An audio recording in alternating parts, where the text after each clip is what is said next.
At the Jiangcheng First Professional Academy, the teacher announces to students their completion of all the theoretical studies at the academy. Today is their day to awaken their talents and also enter the dungeon for the first time ever. He calls the students by their IDs to undergo talent awakening. After spending so many years in this world helpless, our hero, Lin Ye, looks forward to his talent awakening. Swordsmen and mages are the most popular professions. Then, warriors and others are closely behind. But due to low healing benefits, poor mobility, and almost zero attack capability, priests are at the bottom of the professional hierarchy. With powerful equipment and high-quality talents, other professions can solo instances except for priests. Priests can only hide behind the team, gain experience, and heal, making the profession a joke. Sumumu asks our hero if he has decided on any profession to choose, but our hero tells her that it's just useless to think about it because he'll know what profession would suit him after awakening his talent skills. All the students start crying about how beautiful Mumu looks and get angry when our hero pats her head. The students are annoyed with him for thinking of himself as superior and want to know what talent he'll awaken. Wang Shui starts the awakening test and awakens the rare level talent, Powerful. The students around him are amazed by Wang Shui's rare level talent. However, Wang Shui looks forward to seeing our hero win Mumu's favor. Mumu wonders why her friend always ignores other people's opinions, and he answers her that he's just focused on becoming the strongest. Our protagonist is called for the awakening next. He walks up to the stage, and his soul is suddenly transported to a different realm. As the blue and red dragons emerge out of light and absorb into his body, he's surprised to see himself unlock the mythical level talent, Reversal of Heaven and Earth. The mythical level talents have never appeared before, so our hero chooses to hide them. The system shows that the Reversal of Heaven and Earth talent reverses and strengthens all of our hero's skills. Upgrades can change the nature of his skill, and the current strengthening effect reduces blue consumption by 10%. The current transformation effect makes gains become debuffs, and debuffs become gains. However, it can be upgraded after the personal level reaches 10.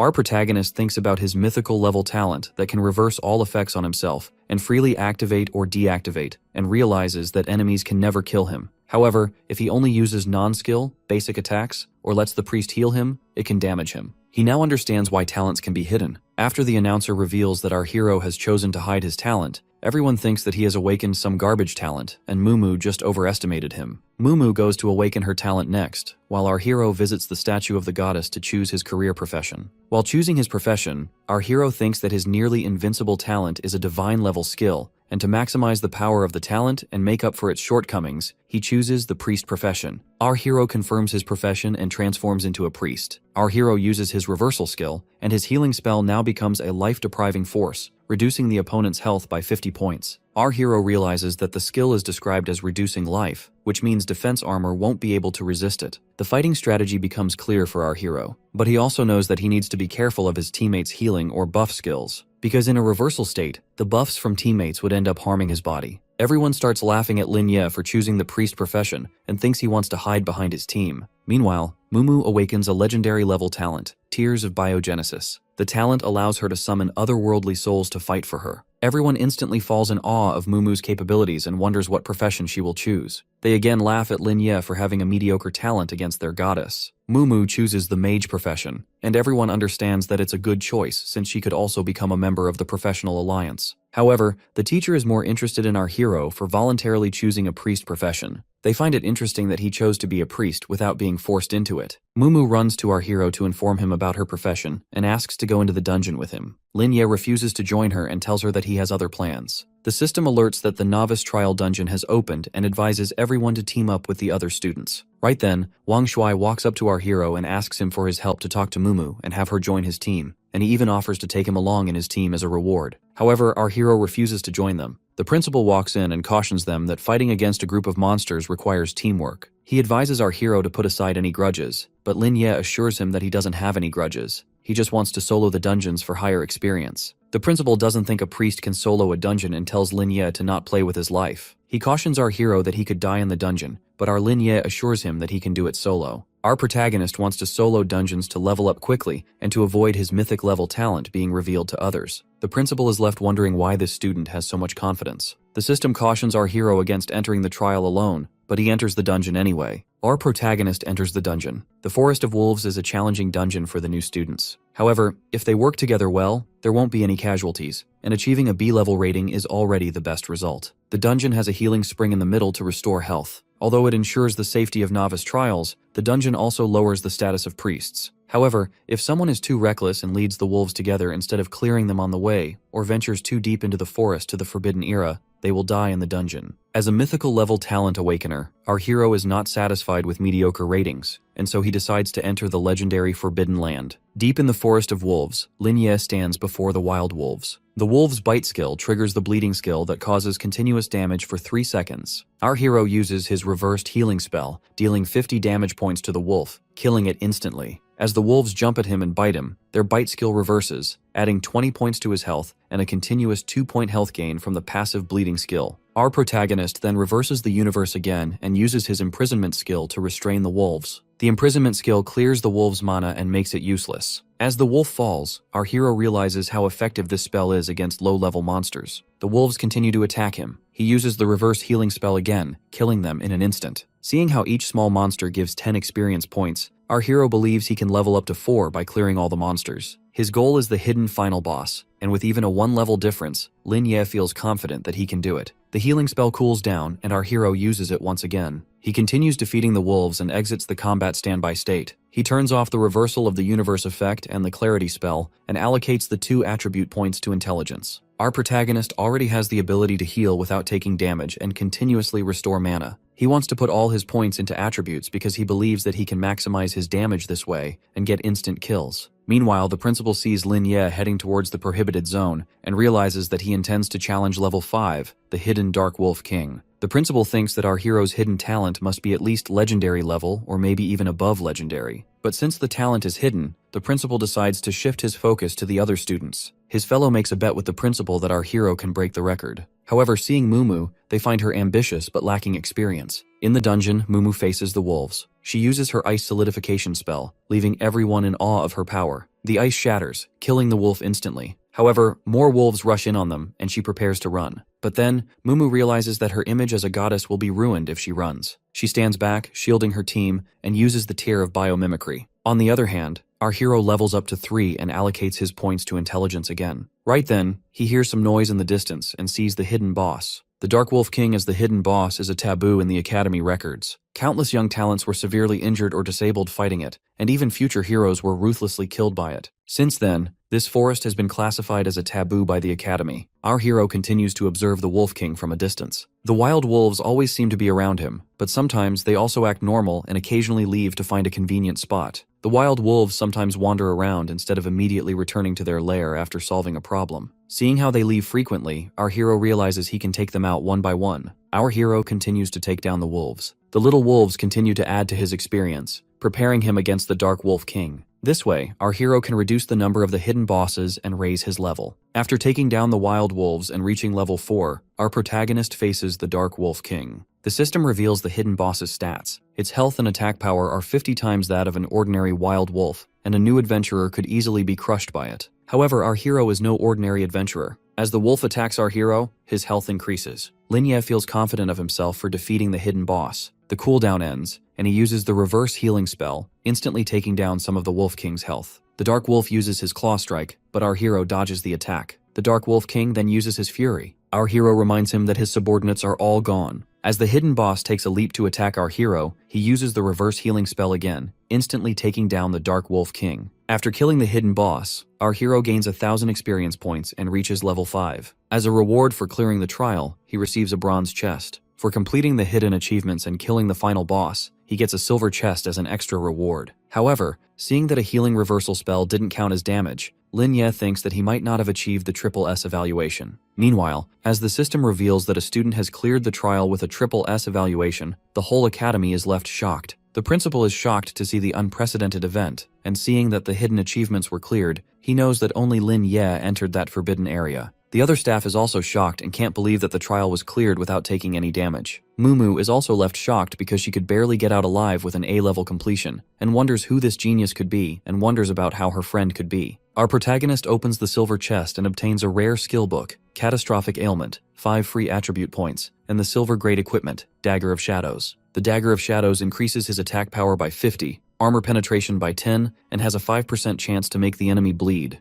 The Divine Healing skill gives allies within a 10-meter radius a divine aura that restores 100 health points and provides a continuous regenerative effect, recovering 20 points per second. The Catastrophic Ailment curses all the enemies in the 10-meter radius with an evil aura. It takes away 100 health points and adds a continuous bleeding effect for 10 seconds, causing 20 health points of damage per second. Our hero learns both skills. Although they have a long cooldown period and consume a lot of mana, they aren't an issue in the early stages. Such high damage output and AoE burst already make it the strongest skill in the early game. By combining it with a clear mind, the cooldown becomes negligible, and our hero has now already passed the strongest mage class. As for the dagger, he intends to sell it to the wealthy second-generation players to cover his future expenses because he doesn't want to spend his uncle and auntie's money. The biggest reward of all is the 5 attribute points because they're very rare. Other than the 2 points gained from leveling up, they can only be obtained by completing specific tasks in challenge instances or opening hidden chests. If the first completion of a dungeon doesn't reach an S rank or higher, one wouldn't receive attribute points. But for a triple S completion, the extra 5 points are a reward.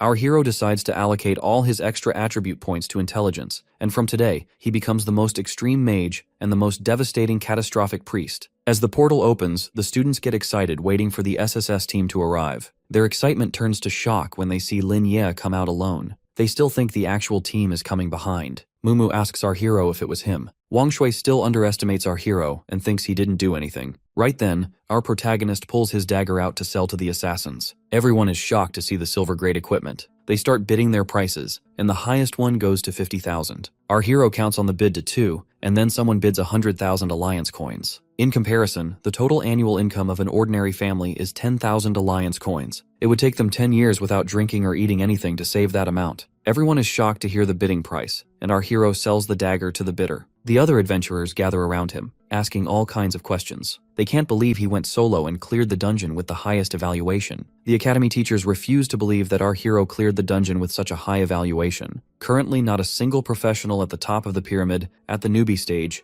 can achieve the requirements for a triple SSS evaluation. Wang Shui gets angry and thinks our hero must have cheated somehow because a priest can't be that powerful. The principal steps in and tells everyone that they're now apprentices with extraordinary abilities. In 30 days, they now have to go through the most important thing in their life, the professional test. In the future, whether the players return as ordinary people or become heroes fighting the tide of demons depends on their performance in the assessment 30 days later. The principal advises everyone to use the low-level Secret Realm dungeons to level up to 10. The professional test is to be completed as a team, and our hero has already decided on his partner. He knows that Mumu might act cold, but she worries a lot. She's extremely loyal and easily deceived, and even though she has a strong talent now, our hero still wants to protect her because that's the promise he made to his uncle and aunt. So he asks Mumu to go to the outdoor dungeon with him. The Secret Realm, Stone Cave Dungeon, has a normal difficulty level where they have to kill the Poison King, then a hard difficulty level where our hero has to kill the Scorpion King within a certain time, or else he will fall into a frenzy state. The challenge dungeons can be selected according to the difficulty, and the difficulty increases with the level of the dungeon. The higher difficulty means more difficult monsters, more requirements to clear, and more people needed,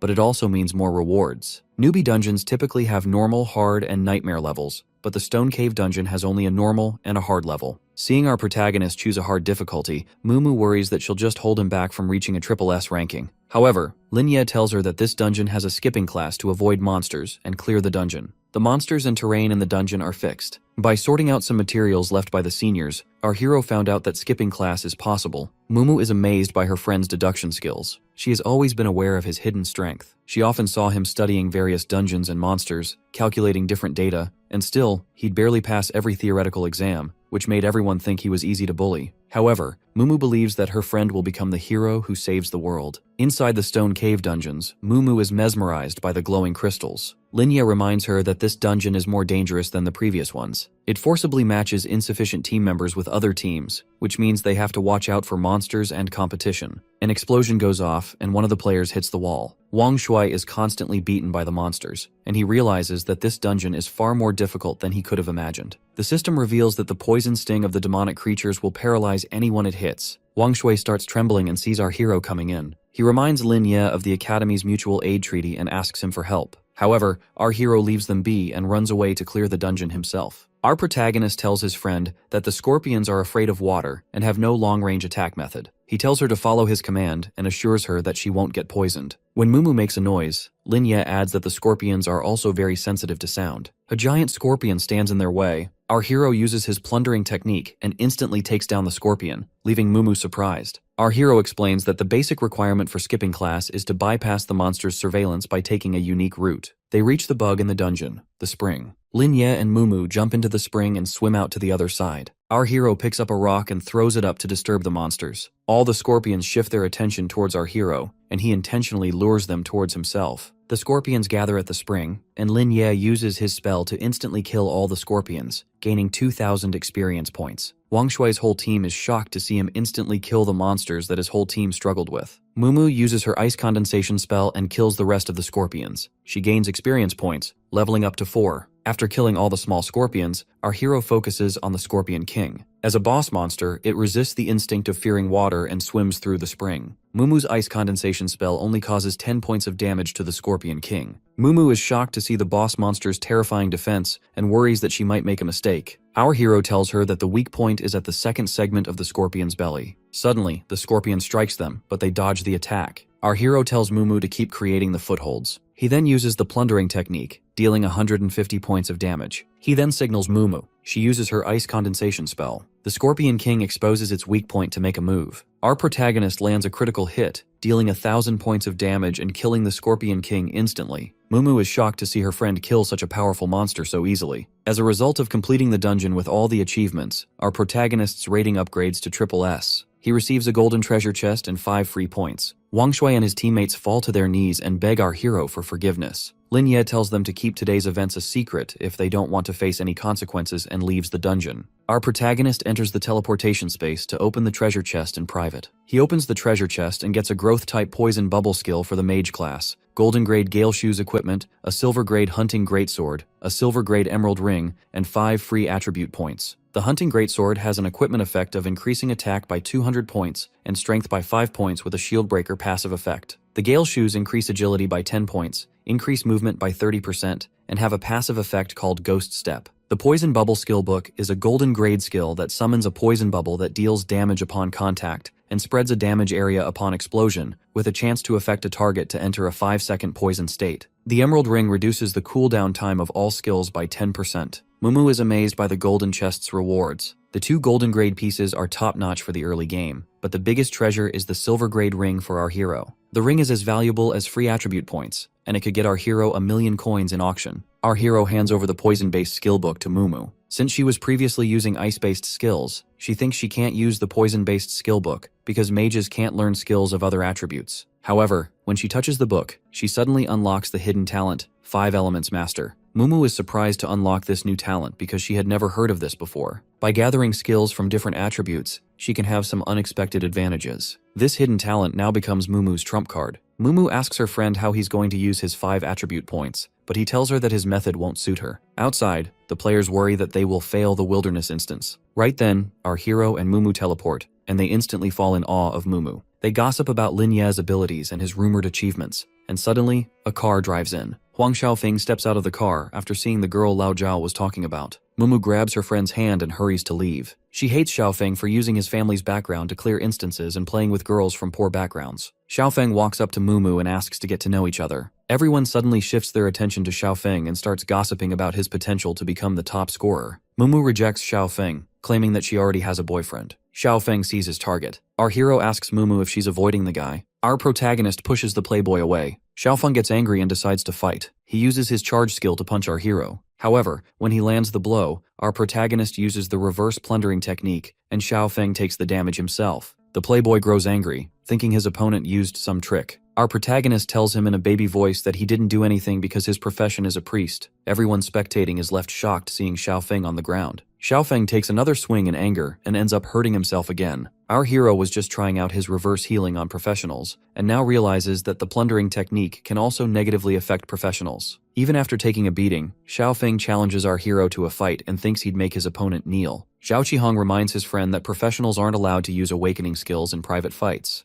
He's surprised that a priest can severely injure someone with a touch of skin and top-notch equipment. He's aware of the school forum talking about our hero soloing the dungeon and reaching level 5, but refuses to believe that it's possible. Zhao Qihang knows that Lin Ye must have awakened a powerful talent. So, he apologizes to Lin Ye on his friend's behalf and assures him that he doesn't want any disturbances in the class. Xiaofeng screams at his friend for apologizing instead of fighting. Zhao Qihang lifts Xiaofeng up and tells our protagonist that his friend will probably cause trouble for him in the future. He hands over a card with 50,000 in it and advises our protagonist to not come to school for a month. He suggests Lin Ye come to him to level up in the dungeons to not fall behind before the test and tells him to avoid Xiaofeng for a while. Our protagonist finds Zhao Qihang interesting because he wants to sell a favor instead of fighting. Lin Ye doesn't want to bother anyone, but he wants to see how many people Xiaofeng can get to bother him because that will give him a chance to test out his combat effectiveness. Mumu stares at the cave dungeon guide created by our hero and wonders if it'll actually sell for a high price on the forums. Our hero assures her that no one can resist extra free attribute points. Outside the cave, a group of professionals stare at the guide, wondering if it's real or fake. One of them decides to buy it to test it out, and right then, someone buys the guide for 5,000 alliance coins. 3 minutes later, a professional walks out the portal, amazed that he actually cleared the triple S rank. He leaves a review on the guide, and soon enough, more and more people start to buy the guide, and the forum fills with positive reviews. Everyone is surprised with the easy class skipping. The orders continue to flood in, and Mumu's eyes glow gold seeing so much money. However, the guide is starting to gain attention from some agencies. They look for the person behind the guide, but our hero used a hacking technique to cover his tracks. They ping the IP down to Zhangcheng College, and their superior wonders if anything special has happened at the academy lately. On the other hand, our hero also finds a buyer for his great sword at 80,000, and the buyer agrees without any hassle. Mumu is amazed by how much money our hero has made, but Lin Ye wants to run more dungeons. Although the silver tier graduation weapon is the best early gear, Lin Ye thinks that it will eventually be replaced. Even with top tier equipment, lacking combat awareness means that one is just fodder in the trials. Mumu asks our hero why he spends time compiling guides to earn money, even though there's so much time left for the test, and he's already growing really fast. Lin Ye answers that he's doing it to protect those he loves because they've been protecting him all these years. In his past life, our hero was an orphan who never had a family. This world has been his fortune because here, he had parents who loved and protected him. However, 10 years after the demonic tide ended, the relatives treated him with cruelty and wished him dead so that they could divide his parents' wealth. Our protagonist starts remembering when his relatives would argue about what to do with him and who takes the inheritance. They would plan on keeping him like a dog and argue about getting a bigger share. Our hero had no way of resisting, so he just ran away. His plan was to survive and make those relatives pay. But then, his uncle and auntie took him home and treated him as their own.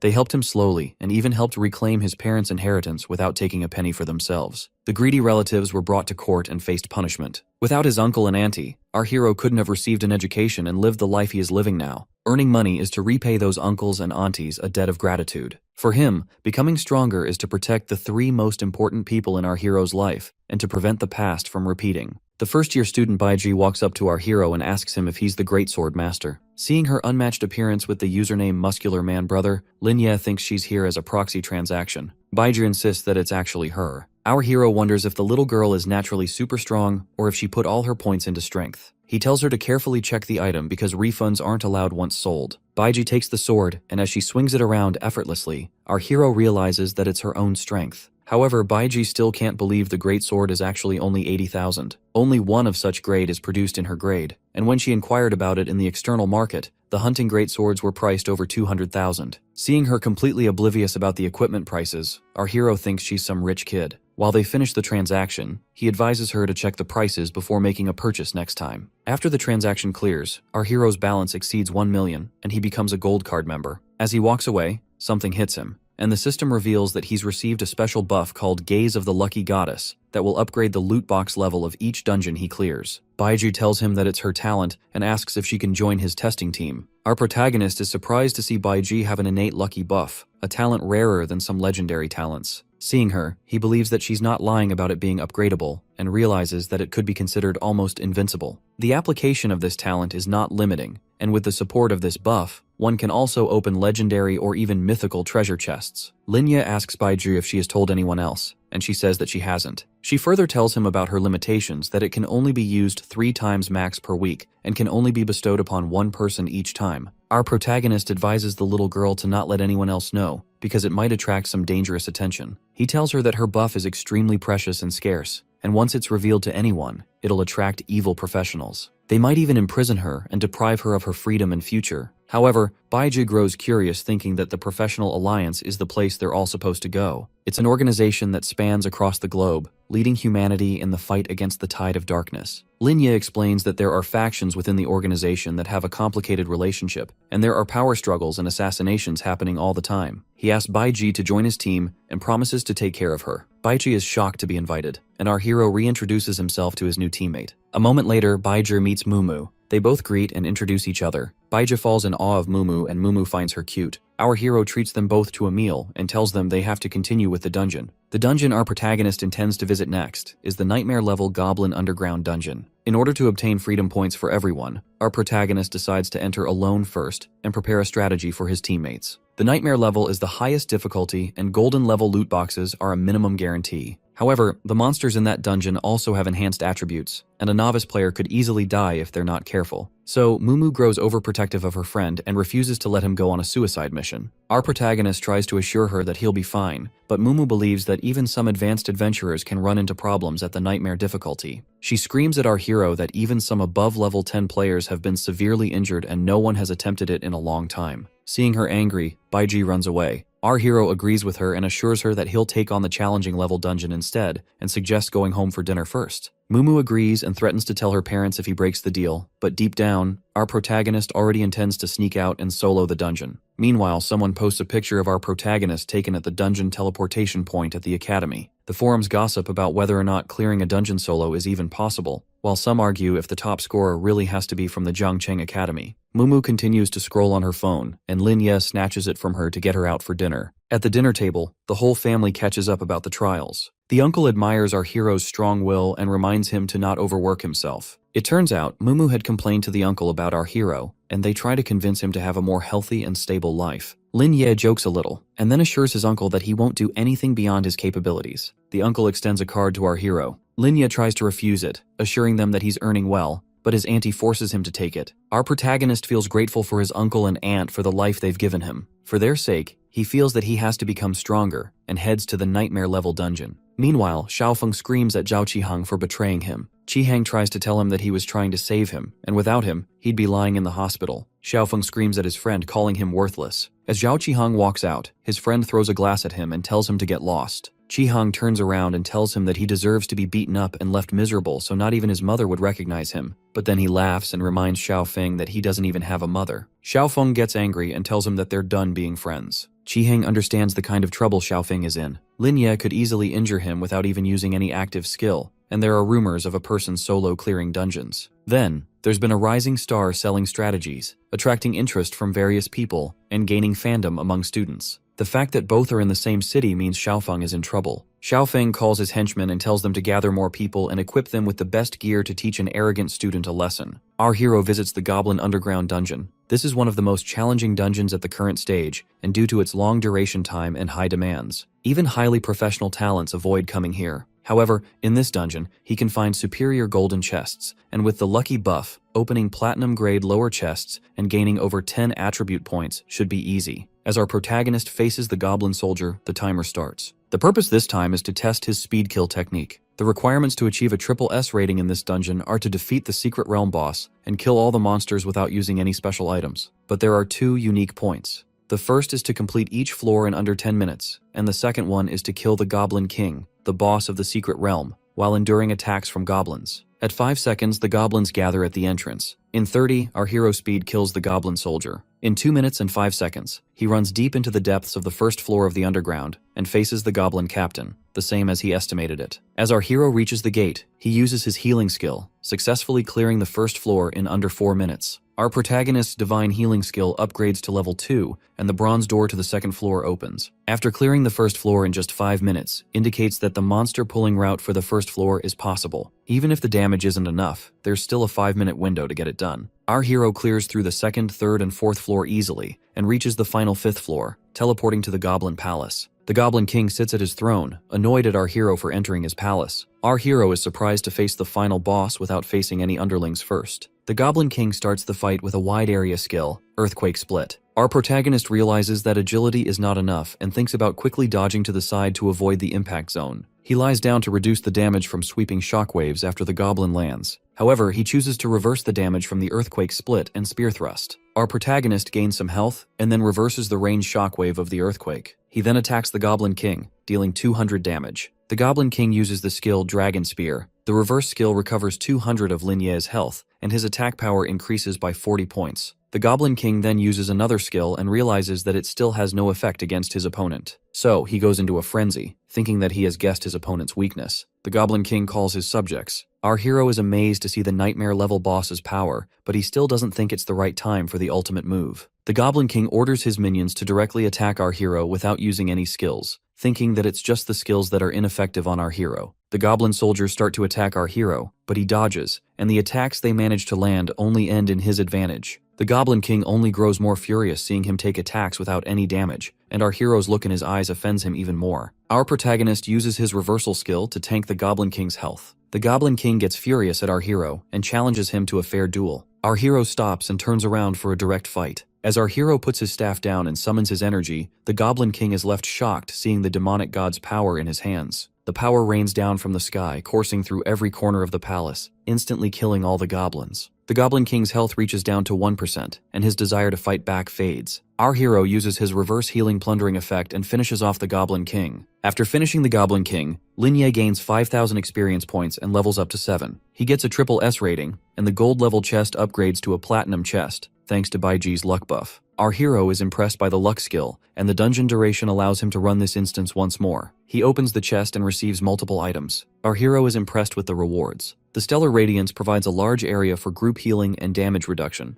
but with the effects reversed, it means a greater damage range and higher instantaneous output, while also reducing the opponent's damage reduction and increasing damage. With this, any monster can be killed quickly. Our hero cheers for his new strategic level group skill and learns Stellar Radiance first. As for the Holy Light, he intends to learn it since it's not that impressive. He then allocates all 15 attribute points to intelligence and makes a leap in his stats. As Lin Ye comes out of the portal, he's caught by Mumu. He tries to play dumb but then admits that he has cleared the nightmare level dungeon. Mumu tells him that she had a sudden idea and wanted to try this dungeon. As they stand outside the portal, Xiaofeng finally finds them. He tells his underling that our hero has been looking for a beating. However, the underling refuses to do it because he's too scared of our hero. So, Xiaofeng decides to take care of it himself. Our protagonist puts the Holy Light skill book and the Sandstorm Bow, along with the Nightmare level Dungeon's S-rank guide, up for sale. The users start drooling at our hero's ability to clear such a high-rank dungeon. The forums gossip that Lin Ye, the seller of the Greatsword, and the person who solo cleared dungeons at triple S rank are all the same individual. However, all the comments start slandering the conspiracy theorist for thinking that Lin Ye could be a powerful professional with a powerful talent. The guide starts to sell, and Lin Ye receives a request to purchase a Holy Light skill book for 100,000 coins,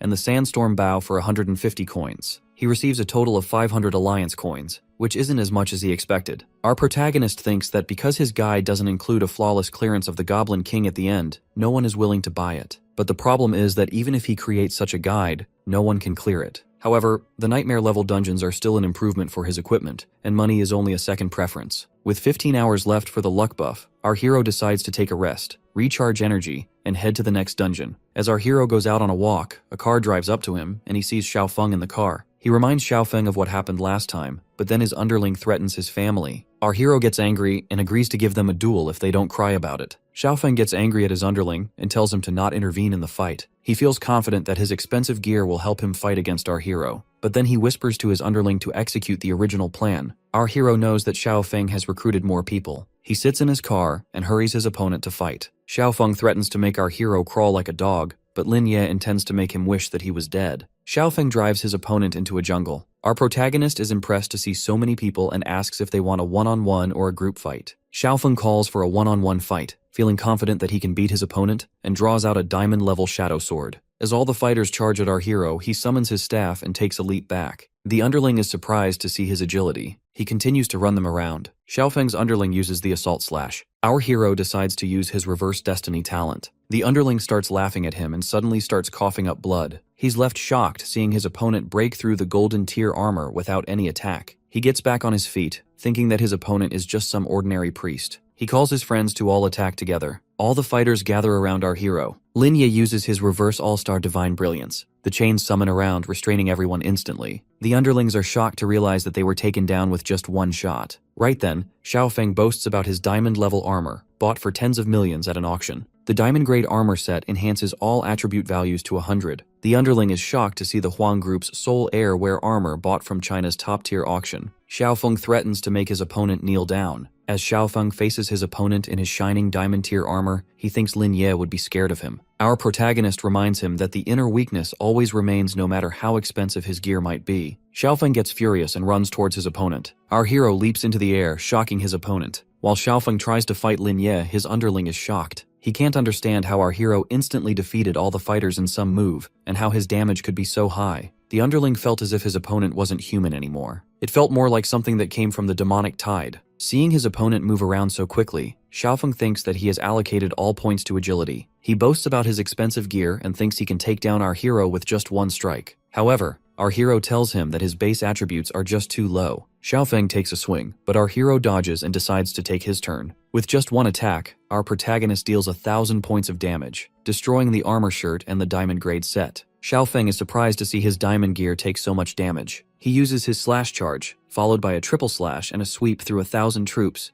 but our hero dodges it all. As Xiaofeng tries to get back up, he starts taking damage all of a sudden. He rolls on the floor in pain, and our hero heals him back up. Lin Ye tells him that his attacks can easily break through his armor. He then asks his opponent to give up his diamond-grade equipment to him, and to promise never to cause trouble again. However, Xiaofeng refuses to comply and takes damage once again. He gets angry at our hero and decides to use his ultimate move. Our protagonist sits on the floor unafraid. Suddenly, Xiaofeng's bones start to break. Our hero stands back up and heals his opponent. But then, Xiaofeng threatens his opponent by using his rich dad's name again. Our hero hates being threatened and takes away his opponent's health again. After draining his health, he heals Xiaofeng again and then drains his health again. He continues to torture his opponent while the underlings learn a lesson. As our protagonist shows his true power, Xiaofeng's underlings are shocked and worried that their boss might be killed. Meanwhile, a camera continues to record the whole fight. People start tuning in for the live ranking stream, commenting about what new gossip is happening in town today. As more viewers fill in, they begin discussing the well-known second generation, Xiaofeng, and ask whether this fight was supposed to happen quietly. During the live stream of the fight, excitement grows as people witness the new skill used by him. They ask where Xiaofeng found the courage to use such skill. Then Xiaofeng opens his mouth and curses aloud. The public narrative shifts instantly. Viewers begin calling him out for his harsh behavior, saying they didn't expect such an attitude from him, especially as someone with his status. When Lin Ye begins using his mage skills, the audience's attention swings fully toward him. They praised his ability to heal and deal damage at the same time, pointing out how rare it is for a priest to directly attack a warrior equipped with diamond-grade gear. The stream catches Lin Ye's face clearly, and people start recognizing him,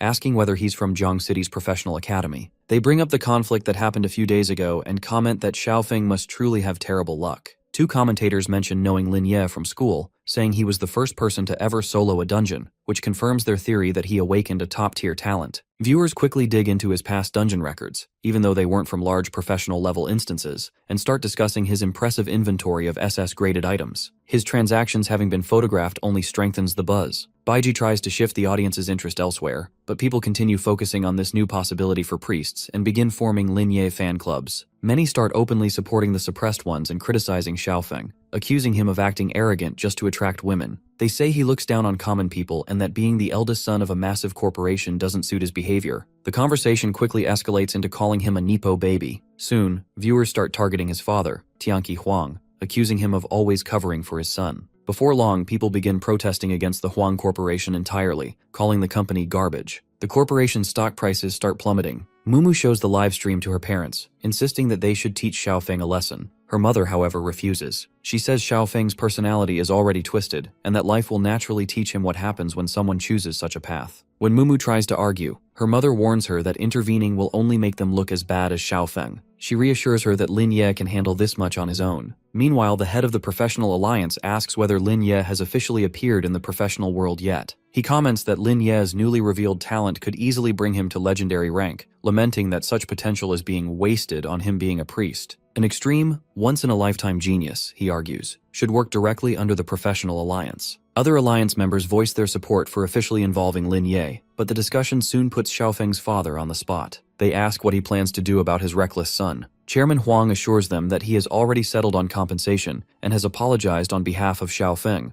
promising he will take the matter seriously. Back at the battlefield, the person sent by Xiaofeng's father arrives and asks Lin Ye to show some mercy. Xiaofeng, hearing this, starts laughing desperately, saying that his father will kill him. Lin Ye asks the assistant whether the chairman is pressuring him, saying that if the chairman wants to talk, he should come in person. The assistant quickly clarifies that the chairman sent him to offer compensation and apologize on Xiaofeng's behalf. Xiaofeng cries out in disbelief as Lin Ye evaluates his options. Moments later, Lin Ye gets on a call with Chairman Huang, who apologizes once again. Lin Ye tells him that it's fine. The chairman then says he is willing to compensate Lin Ye for all the items he lost, anything within his ability, and asks if Lin Ye can hand Xiaofeng over to them so he can properly discipline him. Seeing a golden opportunity, Lin Ye requests 3 sets of unrestricted diamond equipment, 1 priest set, 1 mage set, and 1 soldier set, plus 5 million alliance coins. He asks whether Chairman Huang can manage that level of compensation. On the other end, the chairman falls silent, stunned, asking if Lin Ye is being serious. The chairman hears Lin Ye's impossible request and freezes, thinking about how he can't find 3 unrestricted diamond-level sets for different classes, even if he searches the entire country. After a moment of silent panic, he tells Lin Ye that it may take a few days to locate the 3 sets since he doesn't have them in his current stock channels. If by chance he still can't acquire them, he promises that he will personally farm the sets from special dungeons, and the Alliance is prepared to provide additional resources to speed up the process. While speaking, the chairman notices something strange. His son is unintentionally exposing him on the personal jet. He adjusts his glasses and uses his detection lens to find the camera source. The assistant steps forward and addresses the live stream directly, telling the audience that the matter is now settled. The chairman has apologized, and a compensation plan has already been discussed. Lin Ye, on the other hand, thinks about how the Alliance has suddenly taken notice of him. He wonders whether they have already discovered his special talent. The chairman continues talking, explaining that he can give Lin Ye access to all the secret dungeons around Jiang City. He informs him that out of the 50 dungeons across the area, several rare ones contain deep-rooted conflicts between factions, places where only the boldest professionals dare to step foot. Lin Ye calmly replies that a month is enough for him to clear those dungeons. The chairman hesitates, asking if that truly would be sufficient for a new professional. He doesn't reveal the fact that he only offered dungeon access so he can later treat Lin Ye's teammates as well, subtly hoping to build a deeper connection. He asks Lin Ye to bring his teammates along in the future. Lin Ye agrees and says he will settle the rumors on the professional forum and will live stream their dinner in exchange. The chairman praises his thoughtfulness, and with that, Lin Ye ends the call. He hands the phone to his assistant, commenting that he'll let Huang go since he apologized sincerely. The assistant explains that life in the professional environment is harsh, and such pressure often pushes people toward extremes. The next day, the 3 of them walk into a 5-star restaurant. The establishment is known for its elite service, with chefs from all over the world. Each team receives a dedicated service staff, whether dining alone or in a group, ensuring the finest experience. Mumu warns Lin Ye that even though Chairman Huang has apologized, he should still be cautious during the dinner. Lin Ye reassures her, thinking that the chairman's apology felt genuine.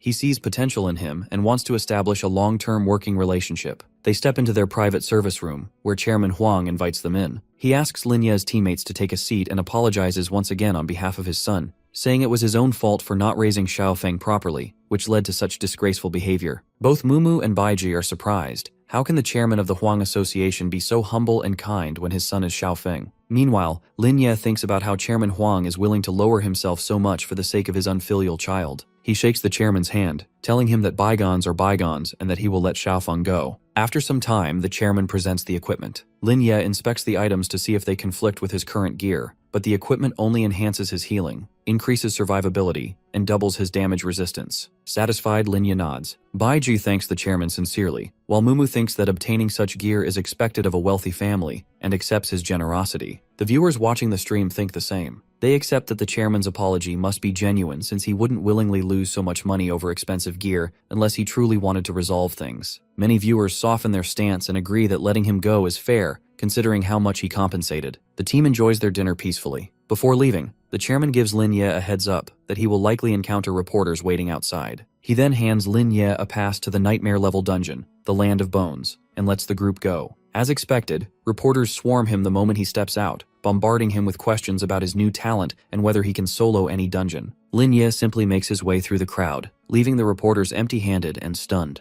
Xiaofeng lay awake in his hospital bed as the deity appeared above him. He asked in an annoyed tone who he even was. The deity calmly told him that he was Mei Gaoi, a master from the abyss, and not only that, but a high-ranking demon with pure blood and immense power. Xiaofeng scoffed immediately, saying he thought some special person had visited him, only to find out it was someone like this. He added that once he recovered, he would personally send him back into the abyss like a bunch of bugs. The master narrowed his eyes, thinking that Xiaofeng had a very big mouth for someone who was currently a laughingstock for the whole country. He kept his expression composed but couldn't help defending his own side. He said that what happened was merely a strategic retreat from their people, nothing more. Then he started asking Xiaofeng if he was really okay with everything happening around him, his humiliation, his downfall, and even his own father leaving to join hands with Lin Ye and disgrace him like this. The master leaned closer and told him that he didn't need to endure such humiliation. He could make a deal with him, one that would guarantee unparalleled power, strong enough to crush everyone who had mocked him and betrayed him. But Xiaofeng didn't even consider the offer. He pushed the master off him with a sudden forceful shove and told him to get lost. He added that it was his last warning because he didn't want any mercy from a lowly being like him. The master's claws twitched slightly, and for a second, it seemed like he would kill him right there on the spot. But he refrained, pulling himself back and glaring at Xiaofeng. He said that if Xiaofeng ever changed his mind, he should call his name, and then he vanished without another word. On the other side, deep inside the Land of Bones, a dungeon with difficulty level nightmare, players found themselves surrounded by an army of dormant skeletons the moment they entered. Mumu asked Lin Ye how many times he had used his special talent that week. Lin Ye answered that he had used it only once, and told Baiji to let her own talent rest since she had used hers twice that week. He went on to explain that even the best drops wouldn't make much of a difference for them because they all had diamond-level equipment. The Huang family had also given them special access to the catastrophe level, raising their potential even further. Lin Ye began outlining their plan. Their main goal in this dungeon was to gain free attribution points, then acquire a platinum weapon, and finally achieve an SSS grade strategy for the nightmare level. Mumu confidently assured him that they wouldn't interfere while he fought. To get an SSS rating in this dungeon, players were required to kill the final boss, eliminate all undead skeletons, and do it all without using the dungeon's specific weapon, the Holy Sword. Baiju pointed out that the difficulty wasn't even that different. They just needed to use the Holy Sword to clear it without thinking too much. Mumu waved his hand and told her not to worry since they would be having a party anyway after selling all the valuable loot from this dungeon. Lin Ye used his own blood to lure in the skeletons, intentionally drawing their attention away from the Holy Sword. He coughed up blood from the strain, his attributes dropping sharply as a result. Mumu quickly passed him the relief herb pill to reduce the physical pain. Lin Ye continued fighting for his life as the skeletons rushed after him, proving his earlier assumption correct. The skeletons were more attracted to the scent of living blood than they were to any duty they were given. Baiju watched him with growing worry and asked if it was really okay for them not to help him. Mumu reassured her again that Lin Ye could handle all of this alone. Lin Ye finally reached the edge of the Land of Bones and used his healing method. The sudden burst of energy shocked the skeletons. They stopped following and tried to retreat, understanding the situation, but Lin Ye unleashed the reverse of divine damage on them. It was like fallen hell descended upon them. Their bones began to detach and their bodies started melting into nothingness. The three of them reached the edge just in time to hear a voice from inside the cave asking why they had awakened him. The undead knight of aptitude, platinum rank, stepped outside with his weapon in hand. The awakened beast, the undead knight, released a grudge upon seeing them. Lin Ye realized that it was a reversal healing art and used his plundering technique, which decreased the knight's health by 500. Lin Ye realized that he was more fragile and not as strong as he had assumed him to be. He kept attacking the undead monster with the same plundering attack until the system informed him that the knight had entered a severely injured state. His new state triggered his passive skill, Undead Fury, enhancing the knight's attributes. The knight opened his eyes, summoning his skeletons, and soon enough all the undead creatures resurrected, which surprised Lin Ye as he didn't expect his attack to backfire. The knight called him foolish, telling him that he did not realize he had reached a dead end, and told him to utter his last words. But hearing this, Lin Ye just laughed. Mumu stood at the side and said that stupid creatures like the knight did not know math. Since the resurrected creatures only had 100 health points, and Lin Ye still hadn't used the Holy Sword, he would need only 3 seconds to finish them off. And just like that, Lin Ye unleashed his power, and as expected, the health points of the resurrected creatures went down, and they died for a second time,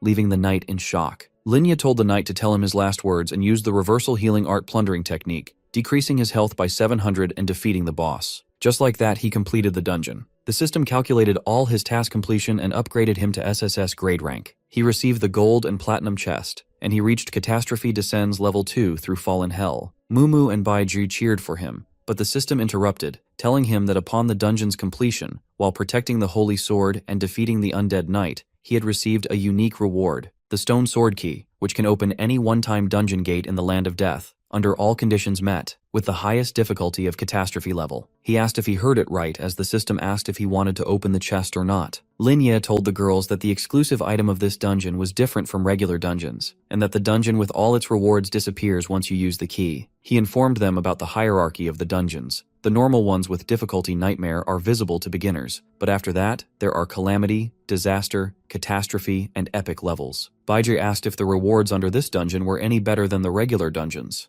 Mumu assured her that the rewards dropped were unique. Linya asked if no one from the professionals could keep their health at 100%. Mumu told him to stop thinking about others' failures because they had a chest to open. He got Massacre and Iron Fist of Blue from the gold one, while he got attribute points from the platinum chest. He laughed at the fact that none of the items were suitable for a priest and asked if Mumu needed new weapons. Mumu shyly nodded. Linya handed her the equipment or sword while instructing her how to use it. She asked where they would go next. He told them to repeat his movements and clear the Land of Bones by themselves, get their S rank, and gain experience. Baiji exclaimed that she was alright with that when suddenly Lin Ye sensed danger and covered Mumu while looking ahead as a huge man held Baiji while pointing his knife at her neck. The man asked if he took the stone sword key. The buff man holding Baiji hostage told Lin Ye to drop the thing they wanted if he was smart and didn't want anything to happen to the girl. Soon enough, more people started coming and surrounded the man, among which a mage, a priest, and 2 warriors surrounded the assassin holding Baiji. On the other hand, Mumu, a mage, and Lin Ye, a priest, stood there and watched. The assassin told him to hand them the sword once again, just as Baiji turned around and attacked the assassin. She asked why they would do such a thing. The mage on the opposite side tried to harm her, but she fought his spells off and fell down.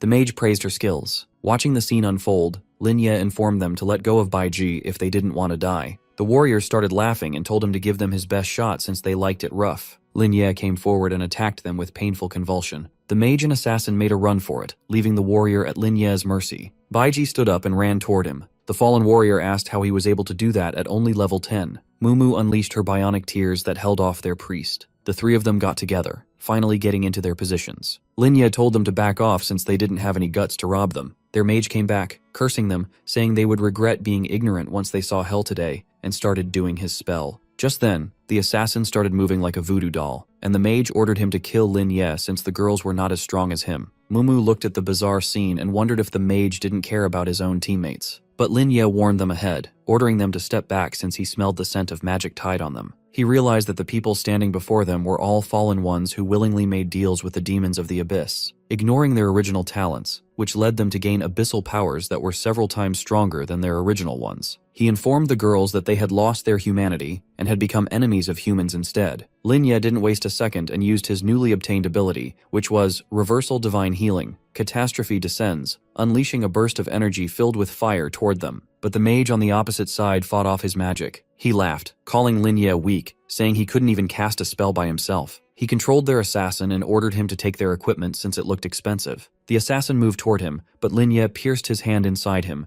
burning him from the inside, leaving the others in shock. The mage called their healer, telling him to heal the assassin, but the healer shook his head, telling the mage the assassin was already dead, so healing wouldn't work on him. The mage turned white, asking himself how a level 10 user could have such high attacking power. It wasn't possible unless he had also made a deal with the demon of the abyss. But he soon realized he was against none other than Lin Ye, a guy who was not an ordinary professional. He told his team that Lin Ye was not human, and that they should all run. Lin Ye declared that none of them would be leaving alive after their collaboration with the demons, and attacked them with starlight radiance, and fallen hell descended upon them. Their health became 0, as Mumu argued that if they defended themselves, they could end up like them. Baiji asked what to do with the bodies, since the guild would find out. But Lin Ye informed them that the guild wouldn't be concerned, since the fallen ones were not acknowledged by any organization, as they acted on their own. He checked for any good stuff on the fallen ones until he got a hold of a calamity level pass of a dungeon. He recalled the dungeon being in the professionals test once since its difficulty level was nightmare, but no aid team was able to clear it. The dungeon's second boss, Dark Curse Knight,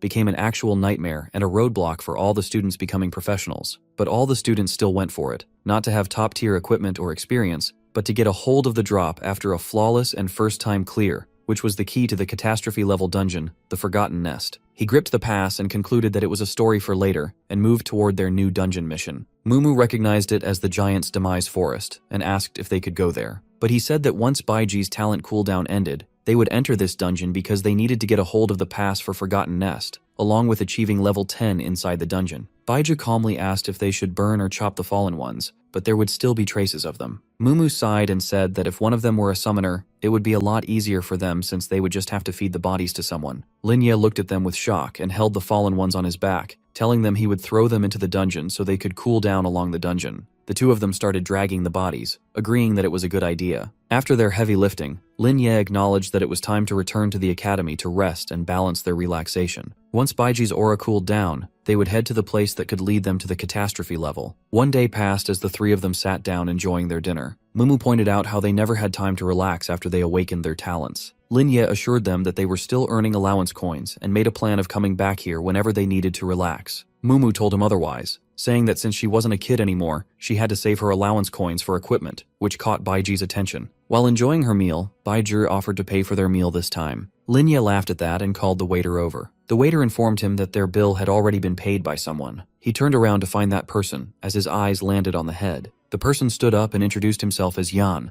an official from the Professionals Alliance and the head of Lingyun sect. Linya gave his introduction along with his teammates. Yan only smiled, saying he was aware of who they were, and officially invited Linya to join Lingyun's sect, which would allow him an early entry into the Professionals Alliance. The offer equally shocked the three of them as Linya told him that he still hadn't taken his test yet. He argued that if he agreed, people would think he used special connections without showing his strength to the public, making it hard for the Alliance to avoid suspicion. He concluded that he wouldn't join since he had no plans to and assured them he had his own plans. Yan understood his view, saying he looked forward to seeing him at the Alliance. He offered his help any time and added that once he joined, they would have a fair duel. Linya nodded, thinking of new possibilities. They all stood outside, unleashing their powers as he signaled Baiji. The system rewarded them with a special buff, and with each dungeon break, there would be an upgrade. He used the key to open Giant's Demise Forest, and a portal opened to the forest. The difficulty level of Calamity showed that this place was its home. The land filled with death and demise had no final destination in sight. Mumu pointed out how this dungeon had been separated from the massive secret dungeons, and that with its difficulty level, no other dungeon could come close. Soon enough, the enemies of this dungeon, spectral fallen soldiers, started appearing with special skills such as leap strike and thrust. Mumu came forward, telling Linya that she could handle these small ones by herself. She used her bionic tears on the fallen soldier, but the attack backfired as her health decreased instead. Linya quickly snapped his fingers, activating healing art, ordering her to watch out and only release combos as attacks. He instructed her how to move, and added how the new equipment was useful for her. Both of the girls cleared the obstacles with Linya's help as some strange stench started coming toward them. Linya warned them to be careful since he sensed the first boss's arrival. The first boss in question was none other than White Spirit Knight of level 13 with Platinum Aptitude. Linya wastes no time and uses his Reversal Magic Radiance type on the knight and later adds up his fallen hell upon him. Mumu asks if it died, but he notes all the sudden movements under the wind and declares that the knight is still alive. He orders the girls to watch out for their positions, and their first priority is to chip away his health bar so they can focus on other things. The girls get into their position as told and combine their abilities to form Bionic Tears and Poison Bubble together. The mixed ability keeps attacking the knight until his health decreases to 800. The system upgrades once again and activates its bleed debuff. After suffering continuous damage, all of his attributes increase to a greater level as the knight stands tall, then his parts start vanishing. Mumu gets confused, asking if this is his fixed ability to get invisible after 1 quarter. Baiji lets out a scream declaring that this boss is more challenging than they imagined. Linya says that it must be his last skill until he is undead again. He assures the girls that he will take care of that and orders them to keep pulling his aggro. He goes and finds a spot to hide with his view clear and distance just right. He thinks that the possibility of this being professional depends on his attacks, which will be long-ranged like Javelin. The system upgrades again as the knight gets a shield around him. As expected, the knight senses Linya's presence and throws his attack like a javelin, but the wind sets aside. Linya emerges from outside with reverse heaven and earth as his defenses get increased along with his movements. The knight looks at him with confusion, but in a blink of an eye, Linya charges toward him while also activating his reversal healing plundering attack. He makes the knight understand that his long-range attacks won't work on him, and guesses that something like a charge skill will be used next, or he would retrieve his weapon.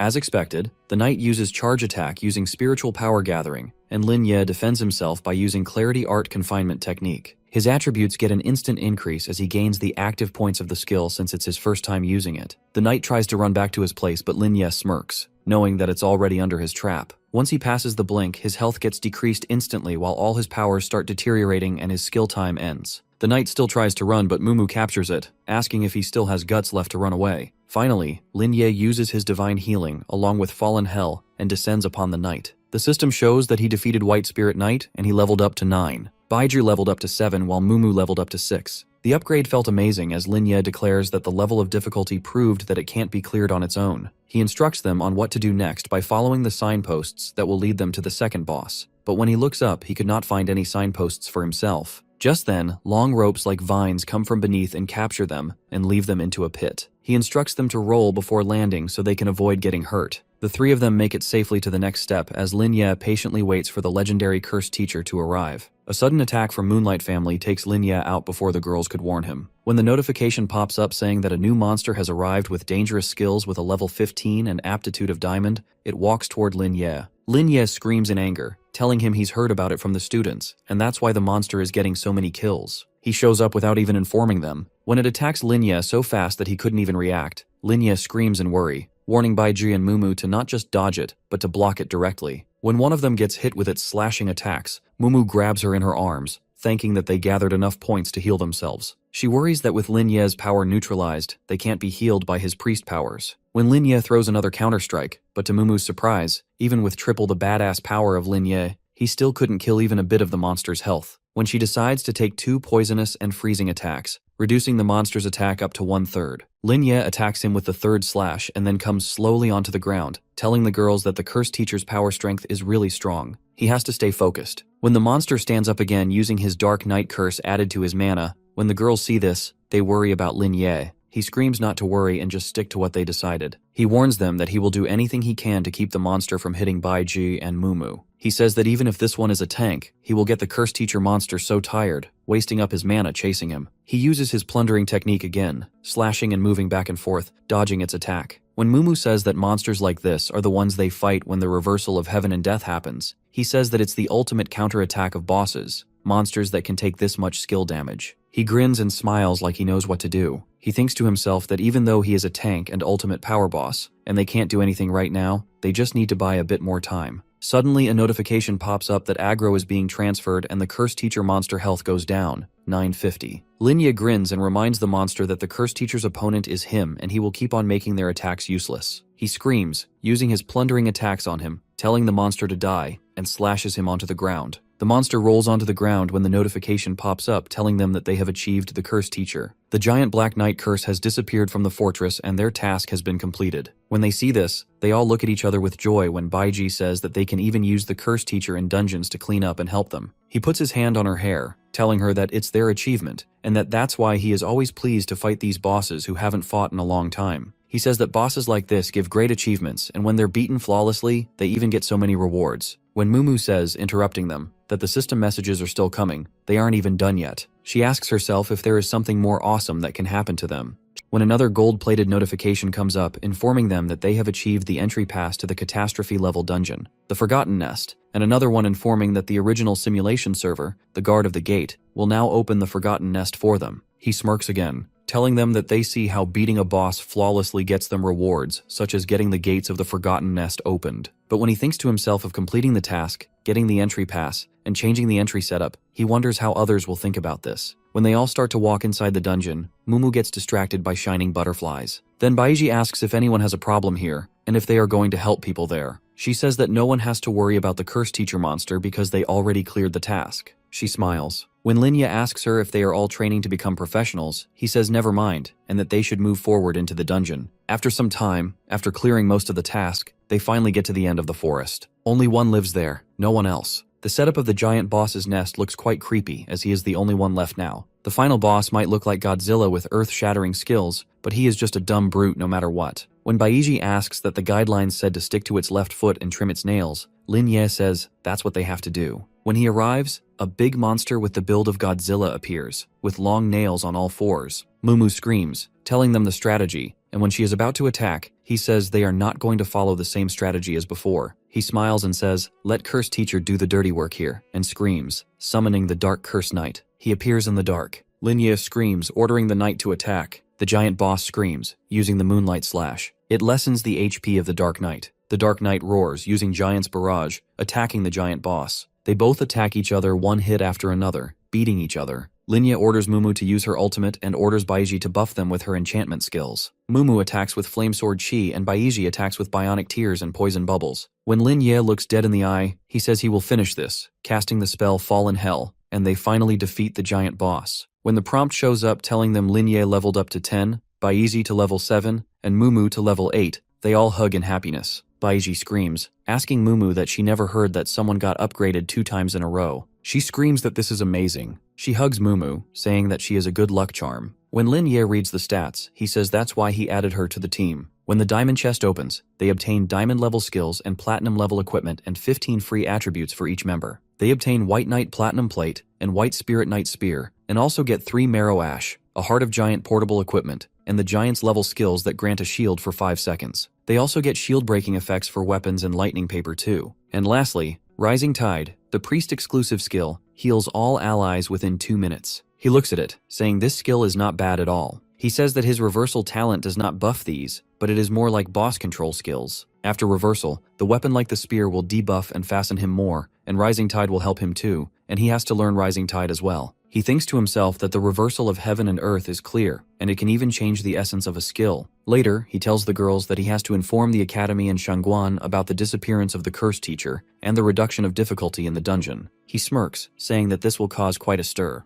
The next day in the principal's office, he screams in disbelief, asking them if Lin Ye wiped out the giant in the dungeon. He slams his hands on the desk and asks for specifications about the giant with Calamity level 5 and SS rank. The other person confirms it, saying that once he cleared the dungeon, Lin Ye called him and told him, and when he asked the authorities, they confirmed it too. He tells them that Lin Ye also got the entry pass for the Forgotten Nest. He then explains that only 73 human professionals have ever entered that nest, and out of those, 34 sacrificed themselves and never came out. They cannot attempt a second time. The man with glasses says that Lin Ye needs to enter while stuck at level 15 without advancing to level 16. He says Lin Ye is such a promising professional for the Alliance, but once inside, it will all be up to him. The old man says it is great, just great, and that all the academies should thank him. He says they must hold a commendation ceremony. He says that previously he suggested sealing that dungeon, but it was opposed by all sides. The glasses man says that quality over quantity matters and that the weak students should be eliminated. The Alliance will not support them otherwise. Then a girl comes in banging the door, apologizing to the principal. She shows her phone and says they are experiencing some trouble with Lin Ye's team. After the fight, the media started blowing up, calling Lin Ye a demon. Some people filmed him frame by frame, claiming he has an unbreakable talent. She says she agrees Lin Ye is a great student and all, but they should take some action because he is the pride of their academy, and they should do something to protect Lin Ye's name. The principal tells Sumumu that he understands how she feels. The white-haired man assures her that he will verify everything immediately. People started guessing Lin Ye is a fallen one. The glasses man says Lin Ye is just a student, so why is everyone judging him like that? They are too quick to judge. The white-haired man says he will go with Su to verify everything. When Lin Ye arrives, he says he needs a test. He requests a demon aura test, and that is how the news got out. The white-haired man and the glasses man stamp the approval papers. When he arrives, people get shocked that he himself requested the demon aura test. When he speaks, everything goes quiet and nervousness fills the air. He says that if they are so scared, then they should not be reporters. A girl tells a female reporter to speak up and asks why she went so quiet. Another one says they were just questioning the Alliance. So why is everyone quiet now? When the crowd gets smaller, the demon aura test begins. They tell Lin Ye to step into the holy chamber. He takes his jacket off and goes in, saying, "Here we go." His friend holding his jacket thinks to himself that Lin Ye shouldn't have to do this, because people will always judge anyway.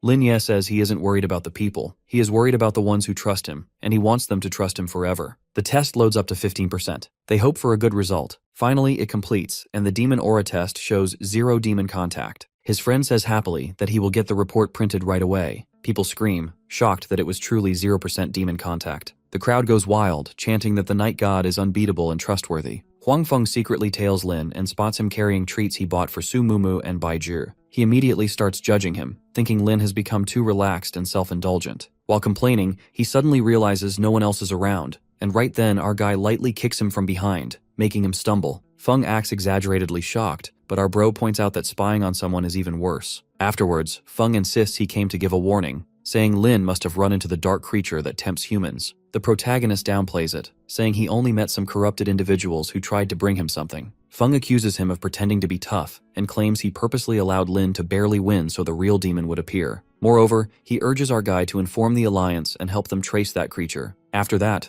Lin responds with sarcasm, implying Feng must be the one the demon targeted but turned himself in willingly. Indeed, Feng brags loudly about being superior in every way and says those creatures aren't worthy of influencing him. Our bro thinks to himself that Feng's attitude needs serious work, but his ability to resist corruption is genuinely impressive. Our guy adds that he also has no interest in those dark beings and that his gifts lie far beyond what they can touch. After hearing this, Feng gets flustered, says he doesn't believe Lin, and announces that he's going to file a report. Lin considers reporting the earlier issue to Huang Tiangi, but before he can act, a student fan group from Zhangcheng's first professional academy messages him excitedly, saying they've caught someone spreading lies about him. Our guy asks who it is, and he reveals it's Cao Yuan, a classmate who secretly used Lin's dungeon tips. He altered them and sold them, and then badmouthed him in private chats, and they even have screenshots. After that, our bro instructs them to block Cao Yuan from all future resources and asks them to send the proof so he can post an official statement on the Alliance forum. Some of the students want to confront Cao Yuan physically, but Lin tells them not to ruin their future over someone unimportant. He further explains the best punishment for someone who cheated is losing access to resources that help them grow stronger. He then offers a reward that if they hand Cao Yuan over to the academy, they'll get a special dungeon guide he hasn't released publicly. After hearing this, the whole group becomes excited, asking if such guides really exist. Lin assures them he can provide strategies for any dungeon they want, and tells them to report others who bought those illegal copies too.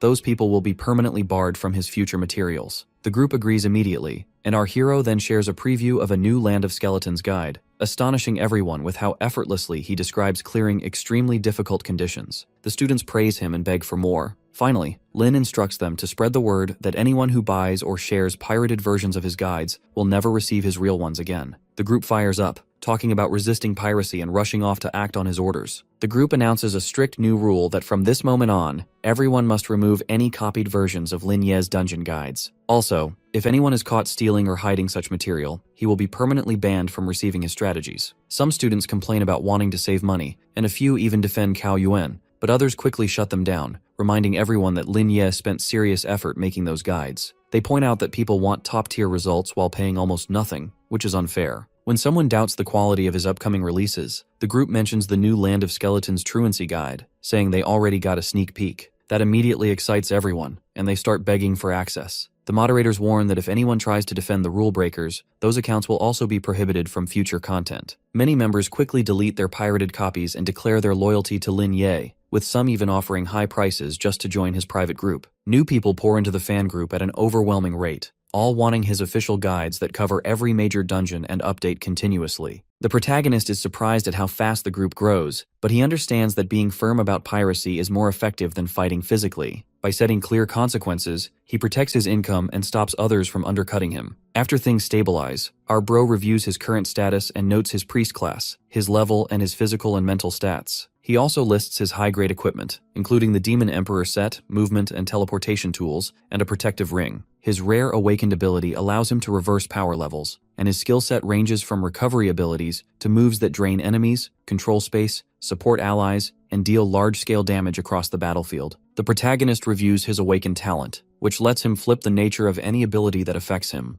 At its current stage, recovery spells turn into attacks, offensive skills convert into healing, helpful boosts become harmful effects, and weakening skills turn into enhancements. Additionally, he can switch this ability on or off whenever he wants. It also slightly lowers the energy needed for his abilities and shortens cooldown times, aside from limitations related to equipment. To upgrade it further, he needs to reach level 20 and defeat 10,000 creatures using this reversal feature. Further, he notes that the skill seems to be developing in an extremely destructive direction, but he decides to postpone upgrading until after his big exam. With the boost from his recent progress, his intelligence stat is close to 150, and he plans to push that base number higher before improving his other traits like agility, spirit, and durability. Even now, these supporting stats already place him among the best in his year. Lin then contacts Zhao Chuhang to purchase high-quality priest gear. He requests gold-grade items such as a weapon, footwear, a pendant, and a necklace, later sending exact specifications. Zhao explains that obtaining anything above the gold tier is hard, so gold tier options are provided instead. After looking through the listed stats, advantages, and prices, Lin selects a priest staff, a bone necklace, and a jade pendant, deciding that none of the shoe options fit his needs. The cost for those items comes to 350,000, and Lin adds a request for upgrade materials to enhance several pieces of equipment to level 10. Zhao warns that upgrading now may not be efficient, but our bro insists. The total, including all forging expenses, reaches 4 million alliance coins, which our hero pays. The items he buys each come with notable benefits. The bone necklace raises his durability, increases health recovery, and boosts both magical and physical defense. The white jade pendant raises intelligence and spirit and provides a protective white bird that shields him from a large portion of incoming magical damage. The priest-exclusive staff improves intelligence and gives a temporary attack boost to targets affected by his healing techniques. Once everything is prepared, Lin begins strengthening his equipment. Lin finishes upgrading all his gear, bringing each item in his regalia set, healing staff, bone necklace, and jade pendant, to the highest enhancement level. With every piece boosted, he feels confident that this setup will be enough to earn the top grade in the Island of Death, knowing that dungeon rewards there can vary from excellent to disappointing. While he is thinking about this, our guy hears something in his home and soon notices Mumu quietly inside his room, to which the protagonist is surprised she entered without him noticing. Afterwards, Mumu explains she borrowed his bathroom because the hot water in her room isn't working properly. Lin offers to help, but she quickly refuses. She then asks if he has a moment because she wants to discuss something with him. Before continuing, our bro tells her to dry her hair and put on something warm so she doesn't get sick, rushing off to change while he waits. 5 minutes later, Lin asks Mumu what she wants to talk about, to which she nervously brings up Baiji. She further explains that Baiji once told her she isn't fully comfortable with the greatsword class and still struggles when clearing dungeons alone, even after upgrading her gear. The protagonist is surprised since Baiji never mentioned it to him, though he thinks the class is manageable, and adds that if they can find the item needed for a job change, Baiji could switch to something that suits her more. After that, our guy plans to ask Huang Tianqi about it, and says that Baiji herself must decide if she truly wants a different path. Mumu feels relieved, but as she tries to leave, Lin stops her, sensing she has something personal to say. After hesitating, she admits she feels the distance between them growing ever since Lin awakened his talent and reached level 11. She recalls how they were always together since childhood, expecting they would remain the closest partners even after gaining abilities. But now she feels overshadowed, believing the protagonist no longer relies on her because he can earn rare rewards and draw everyone's attention on his own, while she only handles small tasks. As they advance, she feels more and more like she's holding him back instead of contributing meaningfully. Our hero tells Mumu she's worrying too much, but she argues that he doesn't understand how discouraging it feels to fall behind someone you admire. Moreover, she insists she doesn't want to depend on him anymore. Hearing that, the protagonist decides to push her toward improvement and tells her that from now on she needs a strict routine. No more junk food, no late night eating, and early morning training at 5 a.m. unless they have a dungeon to clear. Furthermore, our bro explains the training will help her become quicker. When she questions whether stats alone determine agility, he points out she hasn't invested enough yet. Overwhelmed, she tears up,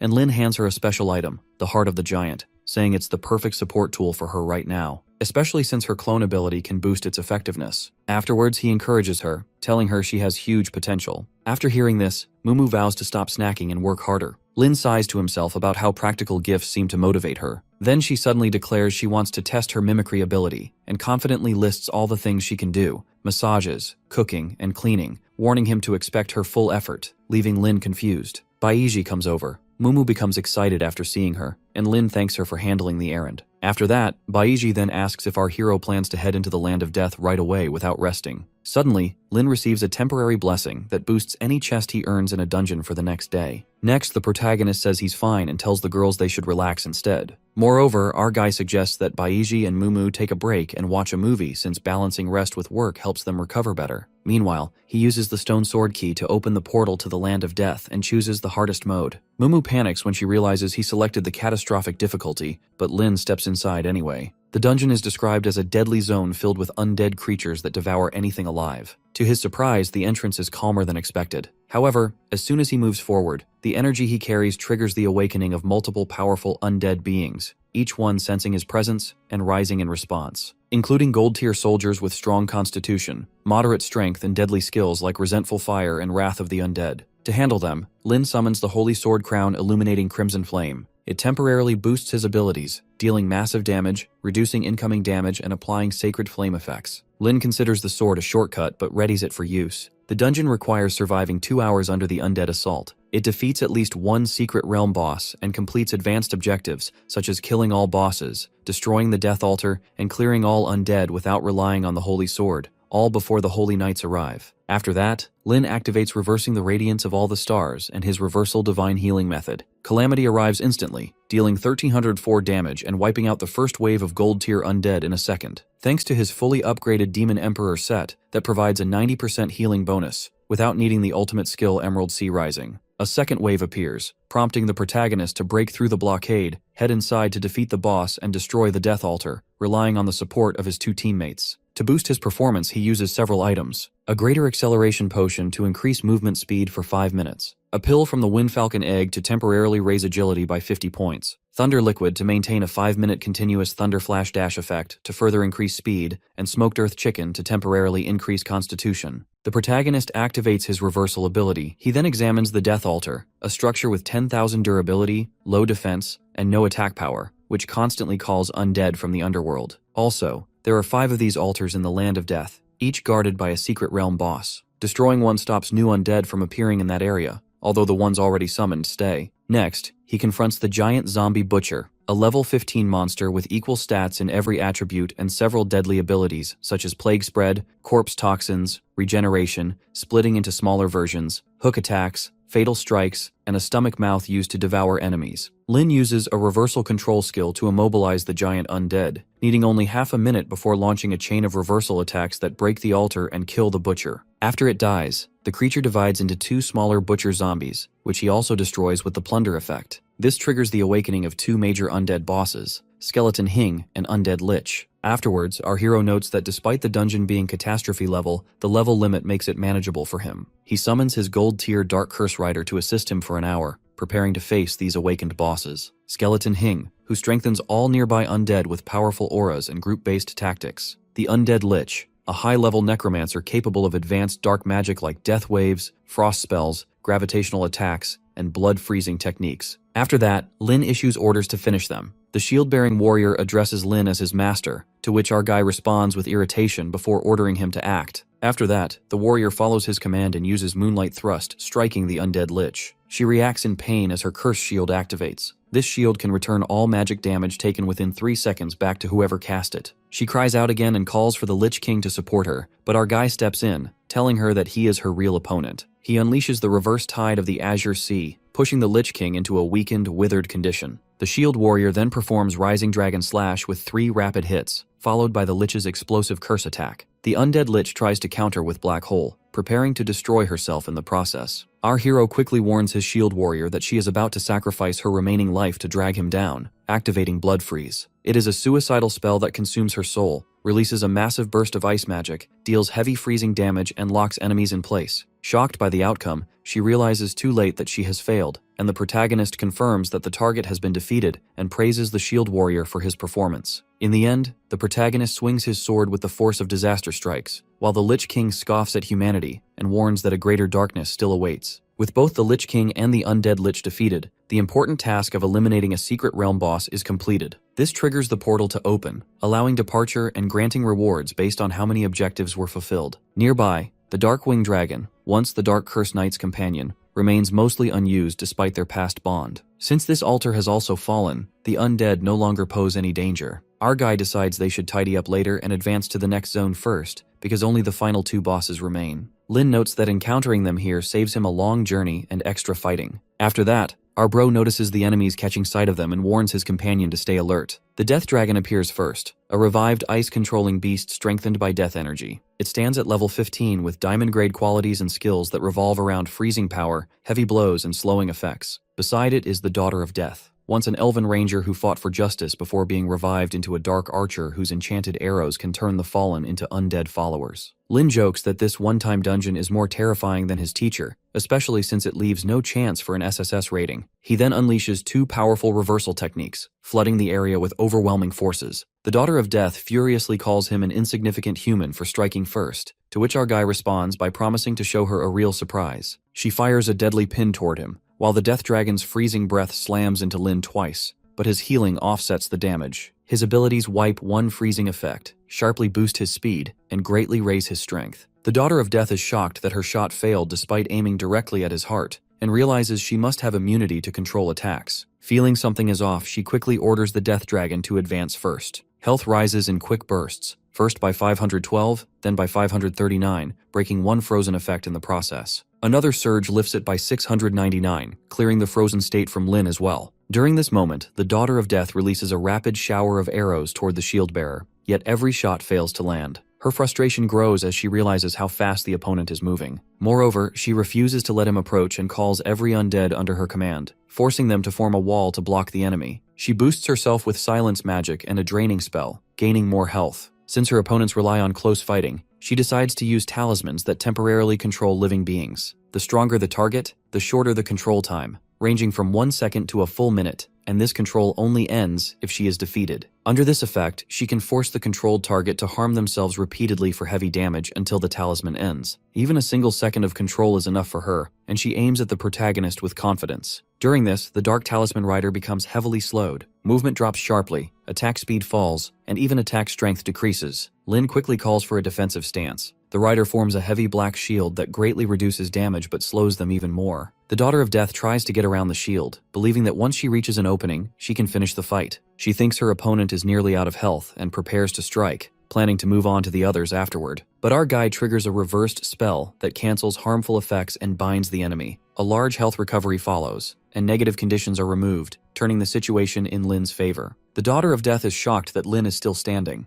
After that, the protagonist immediately orders a shield charge to break her action, then follows up with a powerful upward strike. The Death Dragon falls first, and the Daughter of Death accuses them of fighting unfairly, to which Lin answers with a reversed healing technique mixed with destructive force, which ends the Daughter of Death for good. After that, Lin divides the work so that he takes one direction, while his companion clears the opposite side. Our hero believes that once they fully remove the altar's influence, the dungeon will be finished. Despite its unusual layout, he realizes the challenge isn't as hard as expected, and unleashes an ability that sweeps across the undead like a wave, allowing them to finish everything in less than 10 minutes, well within the 2-hour limit required for the 4th task. A system notice confirms they have defeated every undead in the area, and successfully completed the first 4 objectives. However, our bro senses something is still off. A system alert announces that the shadow form of the dual-winged angel hero is descending, opening a 5th hidden mission called Destiny's Choice. 2 options appear. The first is accepting Divine Blessing, which means handing over every collected undead soul to the Holy Sword, and exiting the realm with an immediate S-level rating, though not the highest one. The second option is choosing the Godslayer path, which requires defeating Hero's avatar. Success grants a rating higher than SSS, but failure drops the score all the way to C. The protagonist realizes this means the dungeon hides a rating above SSS, something most people probably don't even know exists. He wonders if veteran adventurers kept it secret, but then reasons they wouldn't hide it since hardly anyone could trigger such a requirement. Also, he considers that secret realms evolve, so it's possible this upper tier was created beyond human awareness. To him, this new rating feels as unreachable as ancient people trying to reach space. Another alert mentions the Dark Curse Knight retreating while its summon cooldown begins. Suddenly, immense pressure fills the area, and our guy thinks the presence resembles the highest authority of the angelic order. Yet the hint suggests he should be facing only an avatar, not the real being. After that, he looks for where the projection will appear. The system then reveals the details.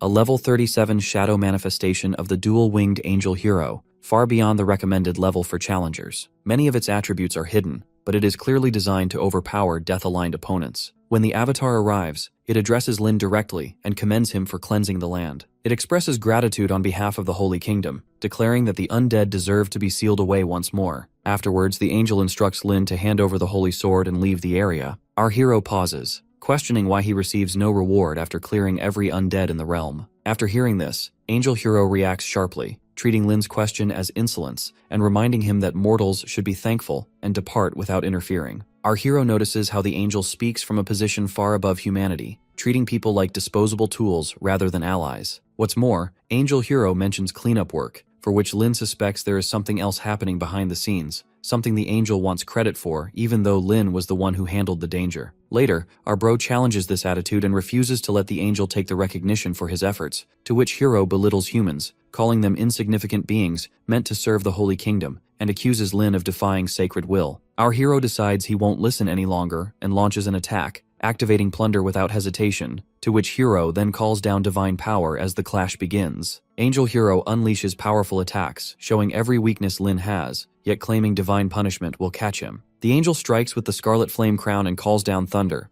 but our hero continuously restores his health, reversing damage and shining with healing light. Even when one strike reduces his health, he quickly recovers and gains a damage boost. Angel Hero keeps shouting judgment spells, yet our bro notices the angel's behavior feels less threatening now, almost as if this version isn't the true form. After that, the angel becomes frustrated, shocked that none of the attacks, close range, long range, physical, or magical, are harming Lin. Instead, they keep restoring him, to which the protagonist responds, saying that if the angel had witnessed how he defeated earlier bosses, this wouldn't be surprising at all. Angel Hero is stunned that Lin seems untouchable, and demands to know if he has some kind of invincible power, but Lin says the angel can barely harm him at all. The protagonist then unleashes a reversal skill that slows the angel's phantom 3 times, leaving it stuck in place with weakened strength and defense. He follows up with another reversed healing strike that causes heavy bleeding, and another draining move that takes even more health. With these hits, the Phantom Angel collapses, marking the dungeon's completion. The system rewards Lin with a diamond-grade chest for clearing it, and another diamond chest for meeting every hidden requirement, granting him the highest SSS score. As the realm dissolves, our guy gathers his strength to receive a personal reward, and gains a rare evolving weapon called Flashing Spirit Moonshade, unique only to him. Later, the protagonist examines the special weapon he just earned, a rare item called Flashing Spirit Moonshade. It is a personal evolving weapon only he can use, and even at its first stage, it raises all his stats and provides 3 modes. One focused on healing, one built for heavy destruction, and one that mixes damage with self-recovery. The weapon can grow stronger when fed similar priest weapons, unlocking even more abilities. Also, its healing mode lets him restore others, and use a moonlight-based skill. The destructive mode gives him a devastating area attack, and the shadow mode lets him dodge everything for a moment and teleport. Indeed, Lin notices that the weapon is already powerful enough to rival treasure from the dungeon, which makes him wonder if its final rank could surpass the diamond tier. After opening both diamond chests, he gains many upgrades: extra attribute points, rare equipment, fast attack skills, accessories like an ancient dragon necklace, and items with special effects. With all points added to intelligence, his stats now resemble those of someone near level 20, even though he is only level 11. His gear set, awakened talent, and reversal-based abilities make him far stronger than before. Since his luck buff is still active, he considers challenging another dungeon. But when our hero steps outside from the dungeon, he finds Chao waiting. Chao is furious, blaming Lin for ruining his reputation, damaging his relationships, and causing people to push him toward quitting school. Meanwhile, Lin stays calm and remembers how he only intended to stop Cao from gaining attribute points, never expecting the situation to grow this extreme. Further on, our guy strikes back with Cao's own rod and reveals that Cao's actions involved lies and rumor spreading, not simply taking a guide. During the confrontation, the protagonist notices a dark, unnatural force rising from Cao, and he recognizes it as demonic energy. Lin realizes something is wrong with Cao as a strange presence echoes in the background. The voice of Lord Mei Gao tears into Chao's mind, calling him a useless clown that everyone ignores and despises. The voice pushes him deeper into anger, insisting that if he refuses to stay at the bottom, even more people will hate him. After this, Chao breaks down and screams that he wants to kill Lin. At the same time, Lord Mei Gao tempts him with promises of overwhelming power, urging him to abandon his humanity and accept the abyss. In the meantime, Chao finally gives in and asks for that forbidden strength. His body twists as he transforms into a fallen one. The protagonist watches this change and instantly understands that an abyss demon has already taken over Cao. Chao laughs wildly as the new power floods through him, amazed by the strength burning inside his body. Despite that, our hero gives him one last chance to stop, knowing the rules clearly allow professionals to kill a fallen one to protect innocent lives. If Chao continues on this path, our bro will be forced to end him. Meanwhile, Cao Yun bursts into crazed laughter, convinced the protagonist is finally going to pay for everything. He unleashes a corrupted sword strike powered by the abyss, and the moment that force hits, Lin's body is weakened. Plus, his stats drop sharply, his defenses crumble, and a bleeding effect starts draining his health. At the same time, Lin summons his power. Since Cao insists on pushing this fight, our bro prepares his own blade technique, and his attack lands cleanly. Even though Cao now carries abyss strength, the gap is still too large. Chao, shaken, realizes Lin's strike dealt huge damage even while weakened. After that, our guy points out that Cao is still no more than the equivalent of a basic boss to him. Chao refuses to accept it and screams that Lin will die, accusing him of relying on pure strength despite being a priest. During this, our hero thinks ahead and decides not to reveal his strongest reversal ability. Because abyss demons are likely observing the fight,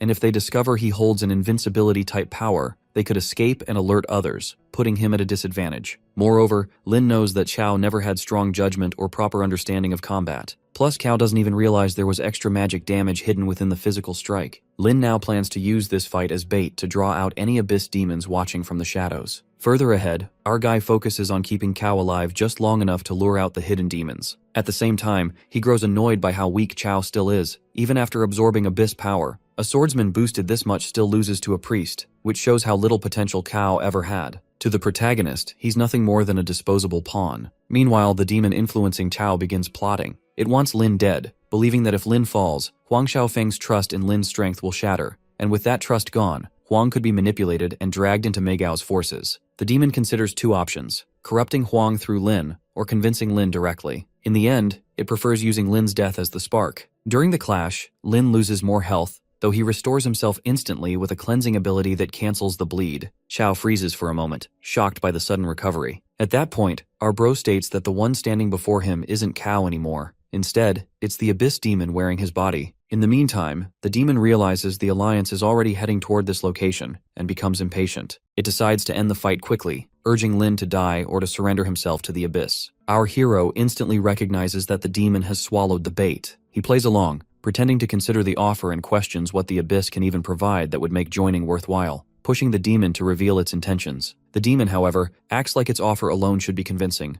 unaware that Lin is stalling for time. In the meantime, Qiao proudly displays the abyss energy rotating around him, acting as if this new strength makes him unstoppable. Lin studies the change with curiosity, finding the transformation more amusing than frightening. He shifts the conversation toward the demon's interests and casually brings up Huang Xiaofeng, reminding the creature how Huang once rejected its offer and even scolded its allies. Hearing this, the demon instantly reacts. It snaps that Huang was originally chosen by it, but the boy refused and even mocked the abyss. The only reason they still wanted him was because his potential made him a perfect fit for abyssal corruption. Taking advantage of the demon's frustration, the protagonist begins weaving a completely fabricated story. He claims he already earned the Alliance's trust and will climb their ranks until he reaches their inner circle. From there, he says he'll quietly harm everything, dragging humanity into ruin and wiping out the entire world. Qiao, possessed and unstable, can't understand the motive and questions why someone so admired would want to destroy everything. Our bro answers with a cold explanation that humans pretend to be noble but step on each other whenever it benefits them. Further, he describes how so-called protectors failed his family, leaving his parents to sacrifice themselves so he could live. To him, the world runs on cruelty, not compassion, and no one is guiltless. Hearing this twisted reasoning, the demon grows excited. It believes Lin's bitterness is real, thinking it has finally found someone who shares its worldview. The Abyss Demon tries to tempt the protagonist with its power and asks him to join it to gain ultimate strength, to which Lin pretends to accept but actually prepares to attack. He summons his special Moonlight Sword and activates its destructive mode. The demon is surprised and cannot react in time and realizes he has been tricked. Moving forward, our bro uses his skills to hit the demon repeatedly, taking advantage of buffs that make his attack stronger. The demon becomes weak and burns, which lowers its attack power a lot. Lin finishes the fight quickly, and the sword begins absorbing the demon's remaining soul. This process increases the sword's power and all its stats. Indeed, our hero realizes that weapons that grow can get stronger by absorbing souls of abyss creatures, and he wonders if other creatures' souls could also improve the weapon. People nearby are confused because they can't see what happened during the fight. They notice someone collapsed on the ground and wonder if the city's trained professionals have arrived yet. Someone assures them that the city patrol has already been alerted and should reach the area very soon. Meanwhile, Lin thinks to himself that he should report the discovery about his growth-type weapon, specifically that it can take in the leftover soul of an abyss demon, to the Alliance. As he is about to leave, the patrol suddenly appears. The officers immediately point at him and tell him to drop his equipment and place his weapon on the floor. The protagonist wasn't surprised since he expected them to appear. They shout again, ordering him to raise his hands and warning that they can attack if he resists, to which our hero cooperates. One of the patrolling professionals uses a weak poison-type paralysis skill on him. It's meant to temporarily immobilize suspects so no one gets hurt, and the effect is gentle enough that he doesn't feel pain. These professionals are responsible for keeping the city secure, and using paralysis is their standard safety routine. They then spread out to inspect the battlefield, treat the wounded, talk to the people watching, and check for any clues. A moment later, one of the officers reports back that the badly injured person lying unconscious is a student, but he has traces of abyss energy inside him, meaning he was corrupted by an abyss demon. The officer also points out that there is a corpse from an abyss demon at the scene as well. The patrol team inspects the scene and discovers something shocking. the remains of a level 20 abyss demon. Its body is covered in blade marks, yet only a skeleton is left, as if something drained it completely. The officers can't believe that the young man they just restrained could be responsible for killing it. They check Lin Ye's information, a level 11 student from the city's main academy. The idea that someone at his level defeated such a creature seems impossible, and the officers are stunned because they recognize him as the talented student people often talk about. The squad captain arrives and introduces himself as Wang Machao from the Alliance's Abyss Demon Extermination Task Force. He orders the paralysis on Lin to be removed and begins questioning him. After that, he asks if the protagonist was the one who took down the Abyss Demon, and whether the severely injured student nearby turned into a corrupted fighter under the demon's influence. Lin confirms everything, and further explains that the wounded student is Chao Yuan, who transformed and attempted to kill him, so he acted in self-defense. When the captain asks how the demon was forced into its real form, Lin suggests that it had been secretly watching its chosen targets and acted quickly to empower Chao Yuan. Because of that, it briefly revealed its true self, giving our bro the chance to trap it. The captain is stunned, because deceiving an abyss creature is extremely difficult even for seasoned professionals. Yet Lin not only handled a corrupted opponent and the demon's true form at the same time, but he also managed to leave Chao Yuan alive with exactly 1% health, a level of control even full professionals struggle to achieve. Impressed but needing to investigate further, Captain Wang politely requests Lin to accompany them to the Alliance branch for proper questioning. One of the soldiers reacts with surprise when he realizes the student involved is Lin Ye, someone widely known for his achievements. Indeed, Wang stays focused on the emergency, explaining that the safety of the city comes first, so the usual rules must be followed. Moreover, Wang warns that this situation might disrupt Lin Ye's upcoming professional test, and he can't relax the procedure for him. The protagonist stays calm and expresses full support for the team's efforts against the Abyss demons. Meanwhile, another superior steps in and makes a firm decision, and states that our hero does not need to be taken in for questioning or monitoring. Wang is shocked because this goes against the usual protocol and worries about being punished for ignoring the rules. The superior reassures him by explaining that the choice isn't his alone. The headquarters president and all department heads have agreed, and they decide to delay the case until after our bro completes his professional test. This puts Wang at ease, knowing he won't face consequences. The superior brings up Lin Ye's past achievement, explaining that he once defeated the well-known curse teacher completely on his own and earned access to the Forgotten Lair. Wang, who always assumed the stories were exaggerated, starts rethinking everything after seeing Lin Ye's calm behavior. He begins to wonder whether the protagonist possesses an extraordinary gift or a unique ability that naturally restrains dark-type enemies. Further, our hero explains that the demon they encountered, Mego, is the same creature that previously tried to influence Huang Xiaofeng, and when that attempt failed, it targeted Chao Yuan instead. After hearing this, the superior is impressed by how quickly Lin Ye connects the events, so he continues without hiding anything. The superior adds that Huang Xiaofeng was revealed to have an extremely rare trait linked to corruption, something that appears in very few people. The protagonist explains further that he manipulated the demon easily because Huang Xiaofeng constantly resisted the creature and frequently mentioned Lin Ye in front of it. This made the demon assume there was hostility between them, leading it to believe that replacing the protagonist would help win Huang Xiaofeng over. The superior bursts into admiration, praising Lin Ye for defeating the demon, capturing the corrupted individual alive and gathering valuable intel, all tasks that even experienced professionals sometimes fail to accomplish. Additionally, he prepares to let Lin Ye continue his preparations without interruption. Before leaving, our bro stops him and says there's one more thing he wants to reveal, but it requires privacy, and he politely requests that the area be cleared of everyone who isn't directly involved. The boss orders Ma Chao to clear the field since Lin Ye told him he needed privacy. He instructs Ma Chao to take their designated team but leave their equipment for Lin Ye. Ma Chao nods along to his boss's instructions and orders his division to get into formation and clear the field. Soon, the armed forces step back, leaving Ma Chao with Lin Ye. Ma Chao apologizes to Lin Ye for his reckless behavior and hands his phone back to him. Once Lin Ye is satisfied that no one is invading their privacy, he gets back to the boss. The boss asks what he wanted to tell him, and Lin Ye shows his moonshade, explaining that spectral moonshade was obtained by him as a weapon after beating Death Valley. It was needed in order to kill the Abyss Demon, and the weapon later absorbed the demon's power within it. The boss is shocked at the limitless possibilities, but Lin Ye tells him that very little is known about self-improving weapons like moonshade. Even the best libraries around the city do not have proper information about them. This made him wonder about the weapon's use, if it could kill real-life enemies like the Abyss Demon and level up while doing so. The boss explains that such self-improvement weapons are insanely rare, and since the establishment of the Union, only 3 have ever surfaced and were recorded. He says he cannot provide classified information, but from what he knows, self-improvement weapons increase EXP through defeating enemies inside dungeons, and no weapon in real life provides such growth. Lin Ye raises his weapon and asks if he is the first person ever to do that. The boss smiles and nods, thanking him for providing such important and personal information to the Union and trusting them with it. Linya then says he wants to share his opinion about the weapon. He believes Spectral Moonshade is the first weapon ever to achieve this, but if the first exists, then a second must exist too. He thinks it is not possible for the weapon to exist in only one piece. From now on, more weapons or tools that humans are not aware of may appear to fight and counter the Abyss demons, which he believes is a great thing for humanity. The boss agrees, delighted to hear this, but tells him the information must remain confidential. He warns him not to tell anyone because, according to the old saying, possession of wealth brings trouble, and since he possesses something extremely rare, envy will follow. The boss adds that there are not many young people like him who can see the bigger picture. The Union will be stronger and greater with someone like him. He ends by telling Lin Ye that he will inform the higher-ups and they will take the matter seriously. For Lin Ye, what is important now is to take his professional exam and the match, and he is free to contact the Union regarding this matter. With that, Lin Ye ends the call. He walks toward Ma Chao to hand the phone back. Ma Chao tells him he is looking forward to seeing Lin Ye around the Union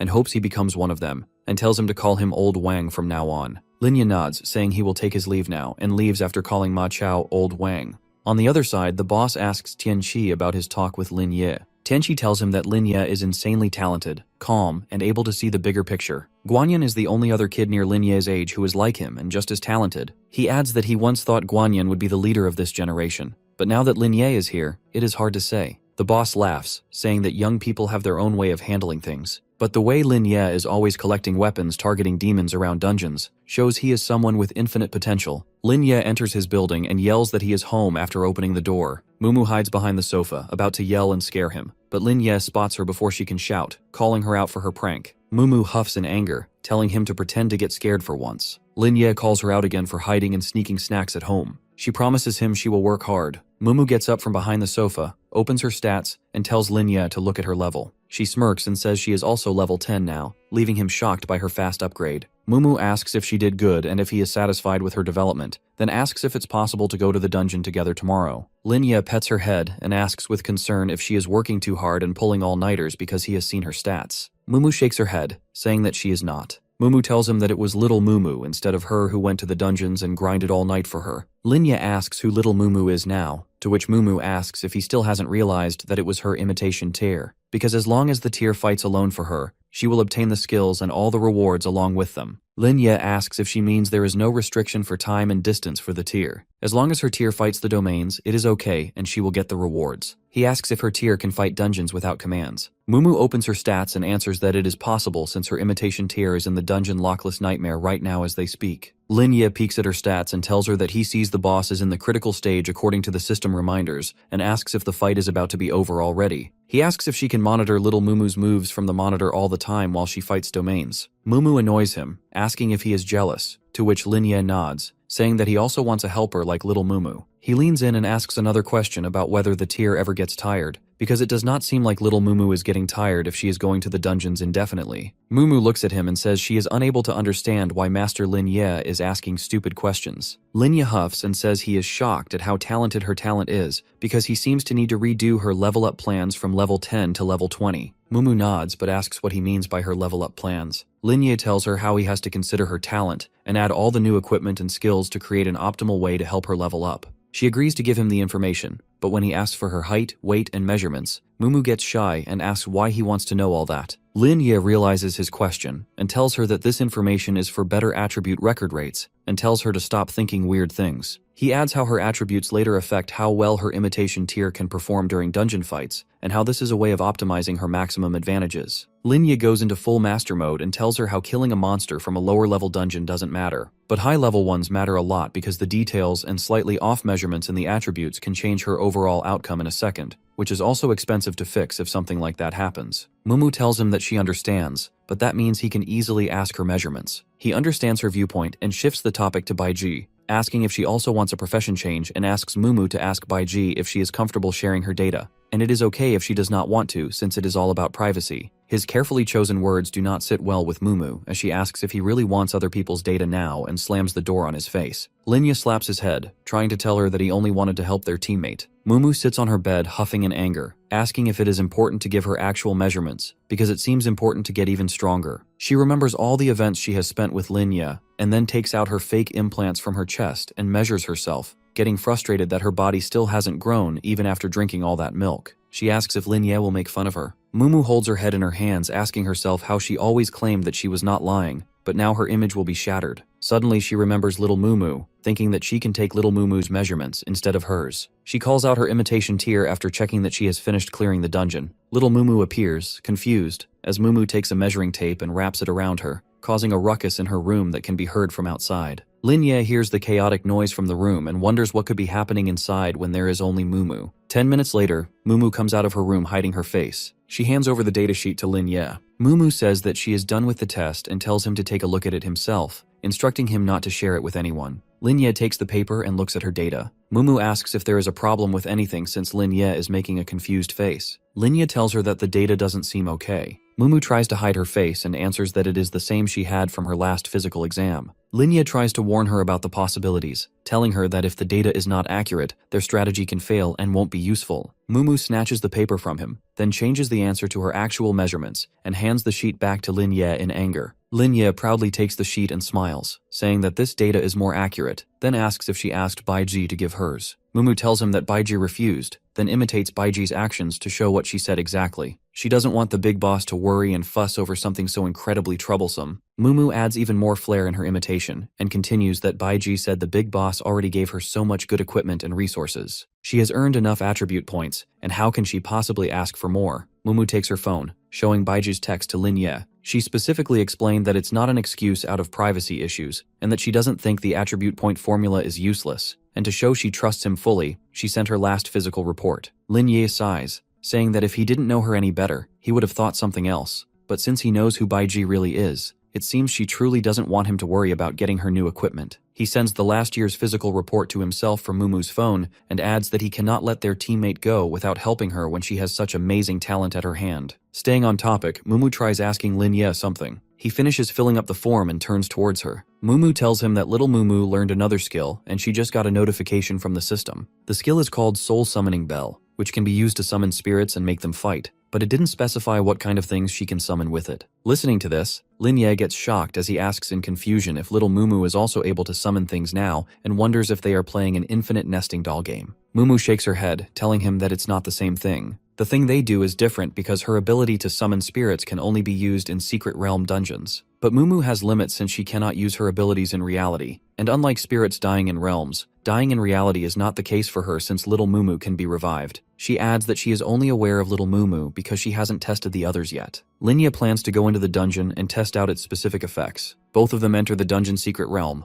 Lizardman tribe. Mumu asks if Lin Ye changed his priest weapon to knife form after seeing his new sword. Lin Ye offers to let her test it out. He shows her the after effects of the strike. Mumu tells him it is not that impressive and tells him to prepare for the impressive skills of her little sister. She uses bionic tears and activates the exclusive skill for Soul Summoning Bell. Soon the bell appears in little Mumu's hands, but the notification alerts them that an unknown spirit has heard the bell's sound and established a connection in the world they are in, and soon it will descend here to fight them. They couldn't even get out of their shock when they heard a loud thud, and something very large started appearing in front of them. The system alerts them that Spirit Giant Tree Guardian has descended upon them. The spirit of level 10, with no proper information, stands in front of Mumu. Lin Ye looks at its stats and realizes that it is definitely a top-tier boss exceeding the gold level. He thinks that if Mumu levels up later, she can summon bosses of that particular level. The Soul Summoning Bell is similar to the item from the Curse Master, but the Curse Master won't die, and it is very difficult to obtain considering the cooldown. Understanding the situation, Lin Ye tells her to use the new giant to her advantage. She gets the signal and tells the Tree Guardian to eliminate the Lizardmen. The giant Tree Guardian lets out a roar, luring the Lizardmen towards him and uses Heaven's Strike. It's an exclusive skill that strikes the enemy with the power of a war spear, and if another strike is attached, the enemy can no longer survive. Lin Ye looks at the giant Guardian Tree's strike. He thinks about how Heaven's Strike resembles one of the Goblin King's skills. However, the Goblin King's attack had a much wider angle. The damage was also 10 times higher and far more destructive. He asks Mumu if he can try fighting it himself. Mumu becomes confused. She immediately denies his request. She tells him to sit back and relax, explaining that the Guardian Tree guy is his teammate right now. She adds that there is still one boss left. That boss will give Lin Ye a good opportunity to see how capable he really is when fighting solo. Lin Ye shakes his head at her tantrum. He says that she misunderstood him. He explains that he was talking about fighting with the bionic tears. Little Mumu is instantly shocked. She hides behind Mumu, who shields her protectively. Mumu angrily refuses his idea. Linya asks why she refused him. Before she can answer, he changes the topic. He instructs Mumu to make the Great Guardian Tree stand by until the next region. He explains his reasoning. When the Lizardman Chief appears, they can all witness the fight. The Chief will be a better test of the Tree Brothers' skills. After that, Linya will handle the rest himself. He swiftly changes his form into the Blade of Destruction. He has slain the Lizardman guard. Mumu asks in shock how a basic level attack could deal such high damage. Linya continues attacking the Lizardmen. At the same time, he reflects on something he hadn't noticed before. He never truly understood the bonuses of Spectral Moonshade. In the past, he mainly dealt long-range damage. He did so by reversing the numbers on healing skills. Now he can use Spectral Moonshade directly. It allows him to attack at a much higher speed. It also consumes less rage. The advantage is similar to before. However, these attacks are limited to common monsters. Enemies like angelic ghosts tend to ignore physical damage completely. Because of that, Linya still has to rely on reversed healing skills. Those skills ignore all defenses. They are the fastest way to defeat powerful enemies. With that strategy, he finishes off the Lizard Man. He then enters destruction mode. In a short time, he wipes out the entire Lizard Man group. Mumu watches his growing strength. She tells herself that she cannot fall behind him. Little Mumu gives an order and tells the Great Guardian Tree to join forces with her and destroy all remaining enemies. Linya steps back and he instructs the tree to show off. Meanwhile, he calmly heals himself and switches his blade form back to the Blade of Salvation. He believes this is the perfect moment. It is time to witness the power of Moonshadow between the crevices combined with Oath of Ocean and Moon. With those abilities activated, the three of them push forward. They continue killing enemies until they reach the Lizardman's tribe. At the tribe, 300 lizard warriors stand ready to fight them. Mumu points out the obvious. 300 lizard warriors should be able to deal a considerable amount of damage. Linya tells her to trust him, and he promises to keep the tree man alive. For now, his priority is focusing on healing. After saying that, he gives another order. He tells the giant tree guardian to rush toward the wall and break it. The tree man charges forward and his speed increases dramatically. He crashes into the wall and smashes it apart, invading the warriors' formation. Little Mumu follows closely behind as she fights the warriors, trying to hold them back. Suddenly, Linya activates the Moonshadow form on the tree man. This makes the summoner invulnerable to all damage for 3 seconds. It also increases movement speed and allows attacks to remain at a large capacity. Linya thinks to himself that this miracle spell protects and attacks at the same time. He then summons an illusionary moon jellyfish. It absorbs power from the moon, which further enhances their attacks, and the effect lasts for about 15 seconds. At that moment, the Lizardman Chief finally appears. Little Mumu steps aside and tells the Great Guardian Tree to fight the Lizardman Chief. She wants him to show everyone what he is capable of. The tree man charges at the chief. Linya watches closely and remembers that the tree man only takes instructions from Little Mumu, since she is his summoner. Linya observes the exchange of blows. He gathers information from the fight. He quickly realizes that the tree man has a disadvantage in close-range combat. After examining the situation, Linya decides to intervene. He switches his blade back to the Blade of Destruction. He unleashes Fallen Hell upon the enemy. In an instant, the dungeon is cleared. The tree man suddenly speaks and points toward Linya. He states that he can sense that this master is extremely strong. Linya turns toward the giant guardian tree. He asks what it was just saying. Suddenly, the giant tree guardian kneels in front of him. It says that before returning to the spirit realm, it has something it wishes to ask. Linya is caught off guard, and he asks what the guardian tree wants to ask. At the same time, he begins to think. The guardian tree is a sentient being from another realm. It was only summoned through the soul summoning bell. That makes sense, that this summoning can only happen once. If the guardian tree dies, it cannot be revived. He recalls the curse instructor. That being also possessed memories and intelligence. Yet it was only an illusion created by a summoning item. If the curse instructor were killed, it would simply revive again. Linya quietly hides his destruction power behind his hand. He then asks what the guardian tree wants from him. Linya asks another question. He wonders whether sentient beings from other realms are similar to abyss demons or the angels they have encountered before. He questions whether such beings pose a threat to humanity. The giant tree guardian replies only with, the Forgotten Lair. This answer confuses Linya even more. The guardian tree continues speaking.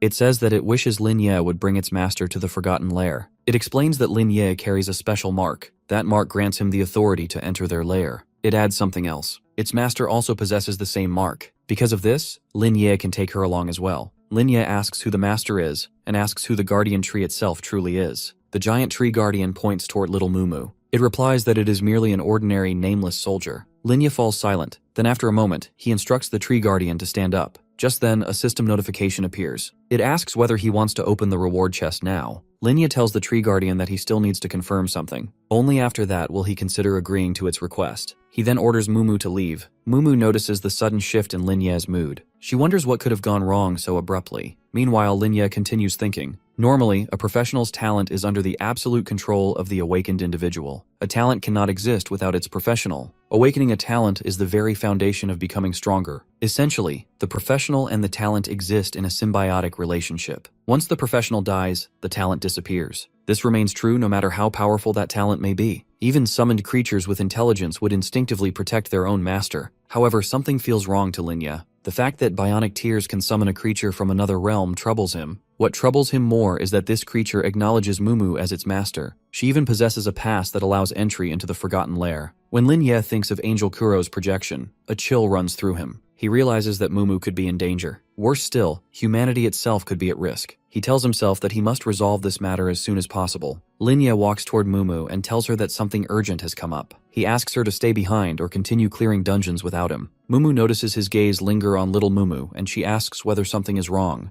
Linya shakes his head and says that he might need to take some time off. After that, he makes a call and asks whether the other party is free right now. He later meets Huang Tiandu in Zhang City Center. Uncle Huang asks what urgent matter made Linya rush to meet him in person. Linya asks whether Uncle Huang or the Alliance is aware that he is eligible to enter the Forgotten Lair. Uncle Huang laughs and asks whether Linya wants to learn more about that dungeon. Linya recalls how Tianqi was the one who first brought up the topic. He asks whether the Alliance wants him to pass the professional test first. He suspects they are worried about his state of mind. Uncle Huang smiles and admits that this is indeed one of the reasons. However, he says he can still provide some information. He explains that Lin Ye likely does not understand the underlying danger of that dungeon. Uncle Huang explains further, the Forgotten Lair is dozens of times harder than any dungeon Lin Ye has encountered so far. Even the weakest monsters inside are at least diamond rank or higher. Many challengers have died before they ever had a chance to escape. Linya asks whether the danger comes from a lack of equipment or simply from the diamond rank monsters. Uncle Huang confirms that both are correct. Still, people continue to enter the dungeon. He explains why. Defeating the boss grants legendary rank equipment. If someone enters solo, they may even obtain mythical equipment and skills. Linya comes to a realization. The Alliance does not want him to become arrogant. If he enters that dungeon believing himself to be invincible, like Shofeng, he will die instantly. Linya asks what rank is required to enter the Forgotten Lair. Uncle Huang replies that the minimum requirement is level 15. However, he strongly recommends waiting until level 20. Linya reassures him that he is not reckless. He promises that he will make proper preparations before entering. Uncle Huang then shifts the topic. He explains that the Alliance has recently taken an interest in investigating the demons of the Abyss and the Fallen Ones. He mentions an evil fallen being known as the White Clown. It has appeared recently. They have also received intelligence. Many Abyss apes are hiding within the Alliance itself. With this situation, the Zhang City Alliance is preparing to take major action. As professionals, they must maintain peace and prevent history from repeating itself in tragedy. Chairman Huang advises Lin Ye to pay close attention to his messages, that the changes will soon be made to future arrangements. This surprises Lin Ye. The chairman then reveals the reason. The Alliance has declared a citywide lockdown. Internal personnel are undergoing a cleanup process. Corrupt professionals are being identified and temporarily isolated. He further explains that with the upcoming vocational test, these corrupted individuals will be dealt with. The news has not been released yet to avoid unnecessary panic. He concludes by telling Lin Ye to focus only on his studies. The Alliance will handle the rest. Before the meeting ends, Lin Ye takes a sip from his glass, saying that he still has a question. He asks whether betrayal is possible. Specifically, he asks if a summoning type awakened talent could betray its professional if the summoned beings come from another world and possess self-awareness and memories. Chairman Huang shakes his head. He denies the possibility. He explains that awakened talents are symbiotic. They are powers nurtured from within. They live and die alongside their professionals, much like loyal allies. Because of this, it does not matter what is summoned or from which world it comes. It will never endanger its summoner. Even if the summoned beings possess intelligence and varying personalities, they still obey unconditionally. To reassure him further, Chairman Huang adds that this has been tested in battle. Even high-level control abilities that manipulate thoughts cannot make summoned beings attack their summoners. Linya then asks about a specific case. He asks what would happen if the summoned being were an abyss demon.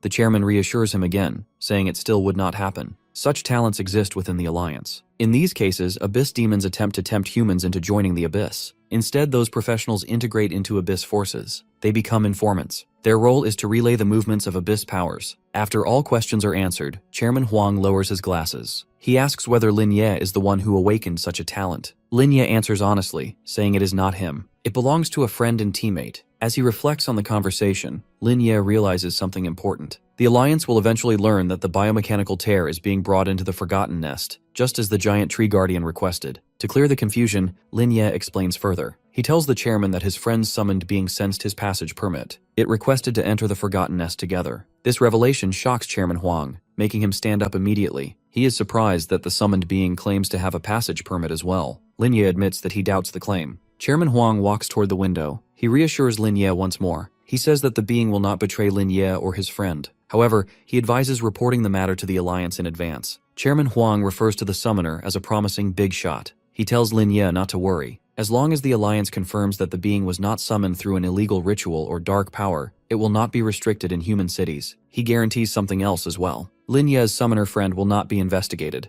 Instead, she will be valued and cultivated. She will receive full access to resources, training, equipment, and future benefits. Lin Ye finally feels relieved and admits that he dislikes feeling tense and out of control. Chairman Huang notices that Lin Ye has finished asking questions. He then presents an autopsy report. It concerns an abyss demon. He explains that a senior prosecutor examined the corpse. The conclusion was that it was killed by a special magical attack. Although the demon appeared burned, its cells and organs suffered sudden exhaustion and atrophy. They stopped functioning entirely. The effect resembles old-time paraquat poisoning. Chairman Huang asks Lin Ye a question. He asks whether his awakened talent is poison milk. He hands over the report. Lin Ye is impressed by the level of detail. After reviewing it, Lin Ye confirms the truth. Chairman Huang smiles and explains that the Alliance had been arguing over the cause of death. That debate will now end, and the credit belongs to Lin Ye.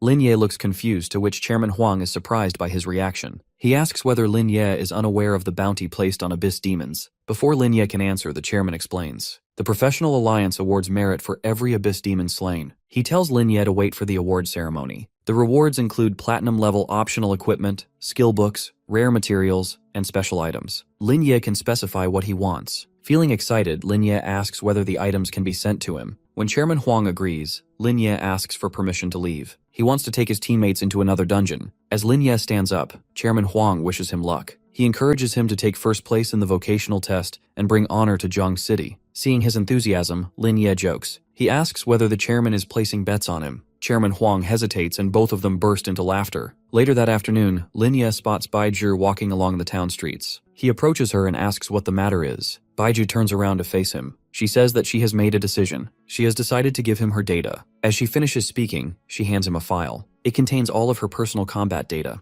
The gesture surprises Lin Ye. He is taken aback by how much trust she is placing in him. After a brief pause, Lin Ye makes a decision of his own. He resolves that he will not let her down. He tells her that once her level reaches 2, he will take her into the next dual instance dungeon. Based on the calculations he will make using her updated data, they will then decide whether she should change her class. The news hits Baizhi hard. A strong wave of happiness spreads across her face. Without wasting time, she enthusiastically heads toward the next dungeon. Her goal is clear. She wants to raise her level as quickly as possible. Lin Ye opens his mouth to say something more. However, she has already sprinted away. Seeing her excitement, he decides not to stop her or dampen her enthusiasm. Now, to complete his calculations, Lin Ye plans to base them on their last 3-person dungeon run. He will combine that information with Baiji's current physical data. He examines the available records. All the necessary information is present. The skills data is complete. The equipment data is also complete. However, there is a problem. Because the last dungeon involved 3 people, Baiji's individual data is not fully accurate. Speaking of Baizhi, her current performance is not particularly impressive. Aside from her lucky buff, there is little that truly stands out. Because of this, Lin Ye prepares a backup plan. He wants to ensure that she can pass the final exam. At the same time, he must keep her true talent hidden. Luck alone will not be enough. Somewhere deep inside a dungeon, a group of 4 evil followers is holding a secret meeting. Black Fist speaks first, suggesting that they should prioritize killing the one who murdered their lord, Mei Gao. Card interrupts him and warns the group that the Adventurers Alliance is watching everywhere. If they expose their abyssal powers, they will be discovered. Once exposed, they risk being arrested by the extermination team. After that, Card casually flirts with Fox, the woman in their group. While doing so, he mocks Black Fist, calling him big and clumsy. Black Fist shows clear annoyance at Card's remark. However, Fox ignores it. She states that she is more concerned about something else. She says she is worried about who their master will send as their new commander. To her, that matters more than Mei Gao's death. She then asks the group whether they should proceed with the assassination plan. Smoke Demon responds arrogantly. He agrees without hesitation. Black Fist speaks again. He says that they do not need to stop their operations. They can continue working behind the scenes without personally stepping in. Smoke Demon adds his own opinion.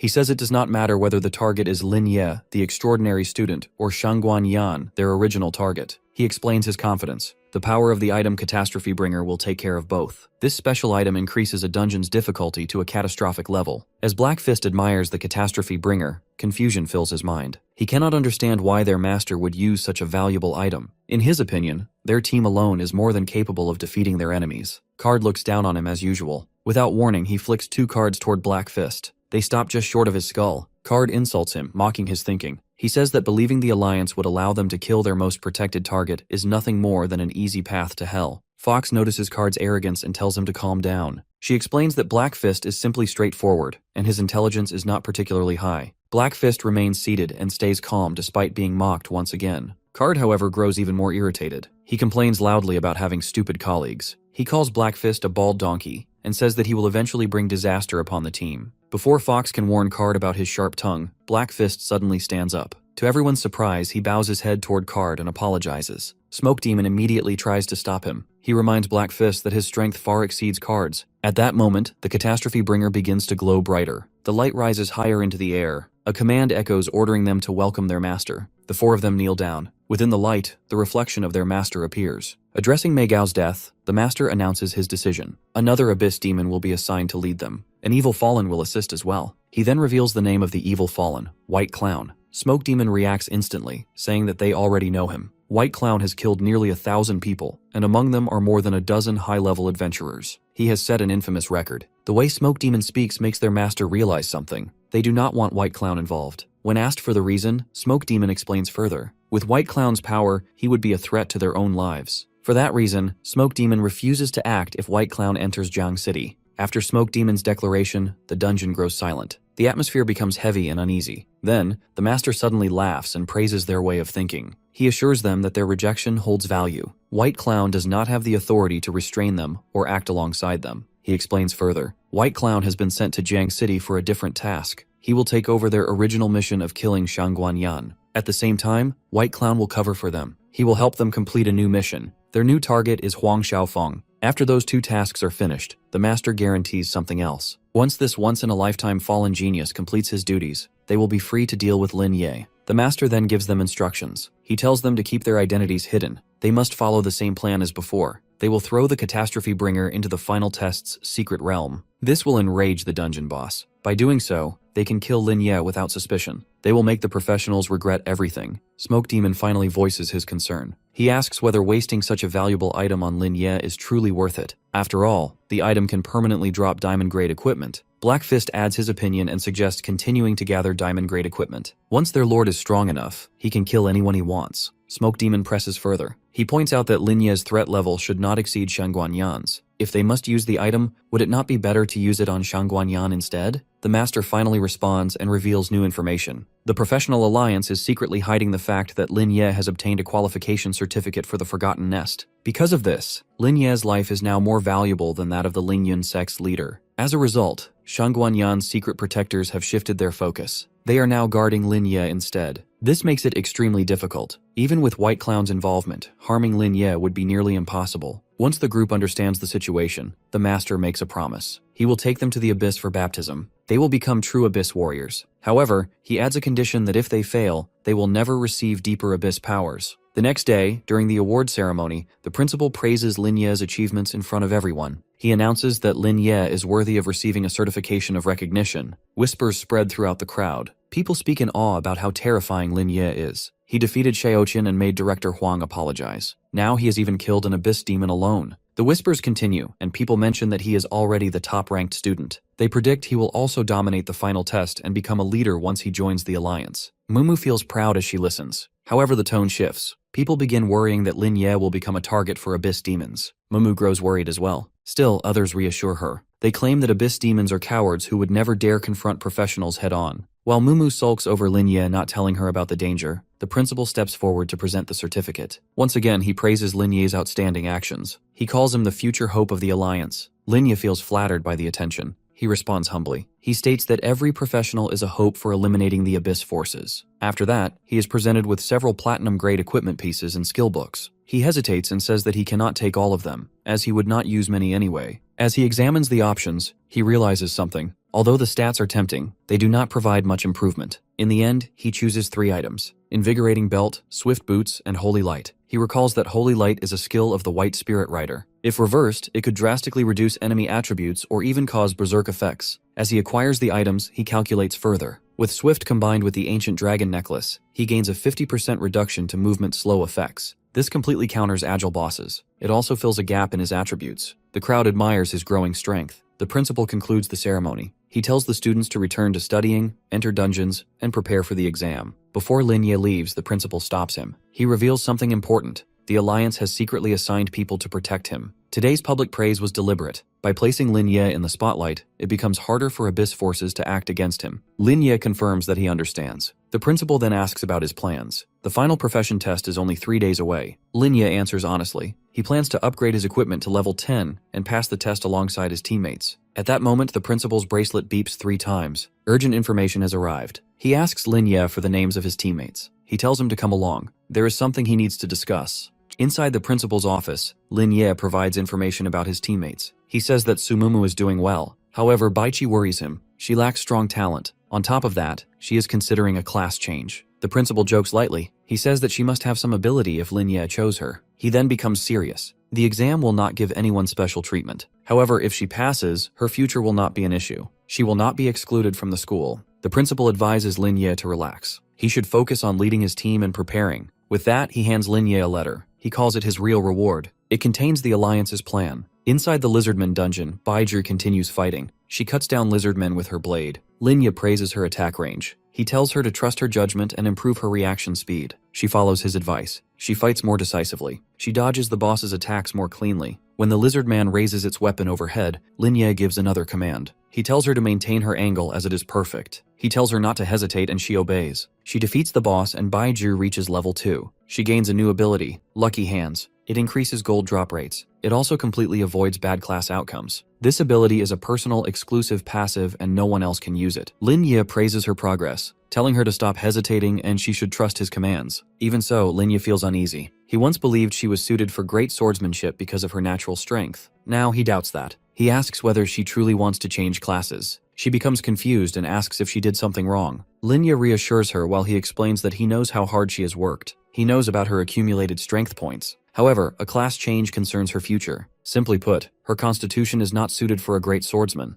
If she forces this path, she may cause irreversible damage. That would end her career. Once Baiji understands, Lin Ye adds that changing classes requires clearing a difficult solo dungeon. Only she can enter it. He cannot provide a strategy. She may get injured and may lose hope. Even so, passing the exam will transform her combat experience. He pats her head and tells her the choice is hers. No matter what she decides, she will remain part of his team. Moved by his words, Baiji reflects on her teammate's sincerity. Despite being a support buff, she has always been treated genuinely. She announces her decision to change classes, to which Lin Ye feels relieved. After clearing another boss, the two exit the dungeon. Baiji feels dizzy, exhausted, and nauseous. At the entrance, they meet Sumumu as she complains that she could not find them. Tomorrow is the final test. Lin Ye walks up to her and tells her not to worry, showing her the letter and calls it a surprise. At the professionals' test site, students are panicking about their tests, hoping they won't screw up. When they take a look at the dungeon boss's stats, most of them feel hopeless about clearing it and wonder what to do. By the time Lin Ye and his team get there, the place is already too crowded. As the girls prepare to enter, Mumu hears her parents cheering for them from the non-student spectator area while holding a board with their faces on it. The protagonist confusedly asks Su Mumu if she didn't tell her parents about the plan, to which she says that she couldn't let them know. This makes him realize that the information is actually very classified for them to not even hear from other channels. Right then, Zhang Heng, the city's lord, arrives and greets the students gathered there. He announces that this year's professional test is being delayed for 3 days due to some unexpected turn of events, so the reason they are all gathered here is something else. This announcement causes a state of confusion among the crowd. They begin to chatter about what could have gone wrong and wonder if the demon tide is coming for them again. When they continue to discuss whether it's about the fight in the west of the city or the infiltration of the otherworldly creatures, the city lord silences them by declaring that the city has some special recruit for the first time. The city lord then adds that according to the new regulations from the professional association, the special recruits will have to challenge a special dungeon instance with their teammates before the final professional test. This challenge will be broadcast live and recorded for all the students to watch and learn from it. With that said, he announces Lin Ye as the first special recruit of the city of Jiangcheng. a professional academy student. This spreads a wave of surprise and happiness over the students gathered there, and they all look at the protagonist with admiring eyes. The news reaches the evil follower group, and Card informs Smoke Demon about both the final test getting postponed for 3 days and our boy getting announced as the special recruit in Jiangcheng. He further adds that the Dungeon Out guy will solo challenge, which is actually the original final test dungeon. When Smoke Demon asks him if he has already deployed the Catastrophe Bringer, Card confirms before calling it too much of a coincidence that the Alliance hasn't moved to a new dungeon. Over Card's concern about the situation, Smoke Demon asks him to rest assured, since their master only ordered them to deploy the Catastrophe Bringer and ensure the assassination target enters it. Therefore, he tells Card to just confirm that the protagonist has entered the dungeon where the item has been placed, and then immediately join the team at the base without wasting time on anything else. In an anxious state, Card assures him that he has already activated the trap without anyone noticing, not even the city lord. Smoke Demon states the possibility of the patrolling professionals sensing the abyssal aura on Card,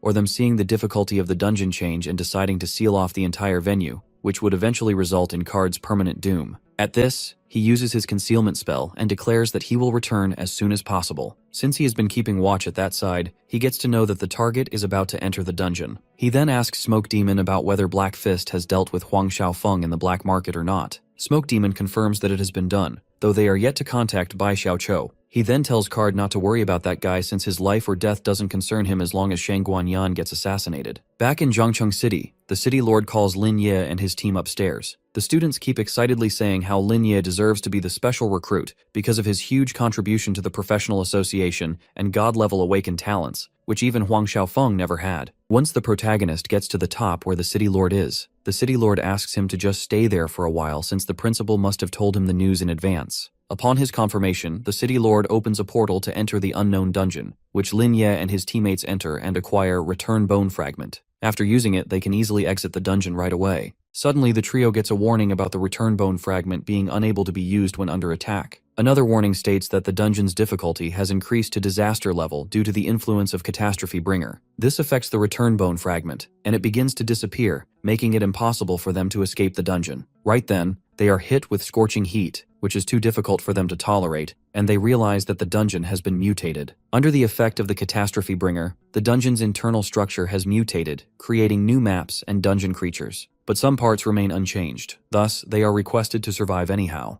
The second the three of them enter the secret realm, Lin Ye orders formation immediately. He instructs his teammates to assemble in the defense formation practiced during previous simulations. Lin Ye looks back, reminding himself that Yonan Forest's final boss consists of 3 intelligent humanoids. He explains that at the golden level, their greatest challenge comes from simultaneous concentrated attacks. The assessment focuses on clearance duration and precise details regarding the reduction of their health. Mistakes in combat do not matter because unnecessary health will be lost due to misuse. Baija huffs, commenting that the dungeon's difficulty is moderate but now feels dangerous. The Corrupted One's interference has elevated the dungeon's challenge far beyond the original intention. Outside the professional exam entrance hall, spectators stand and observe the stats of the team. Some recall how Yonan Dungeon almost cost them their lives during professional tests previously. Others curse the Corrupted Ones, claiming they want exam takers to die for amusement. Some sit quietly, observing Lin Ye's fight against the enhanced bosses, watching cautiously for safety. Others pray silently for Lin Ye's protection, fearing the loss of another talented genius. Amid these heated conversations, the Corrupted One remains hidden, scheming against the arrogant genius. He thinks that Lin Ye's ignorance and arrogance will soon lead to his downfall. Back in the secret realm, Lin Ye tells his teammates about changes from the Catastrophic Bringer. He explains that so far, only high-temperature flames appear, while mobs and terrain remain unchanged. Just then, the first enemies appear,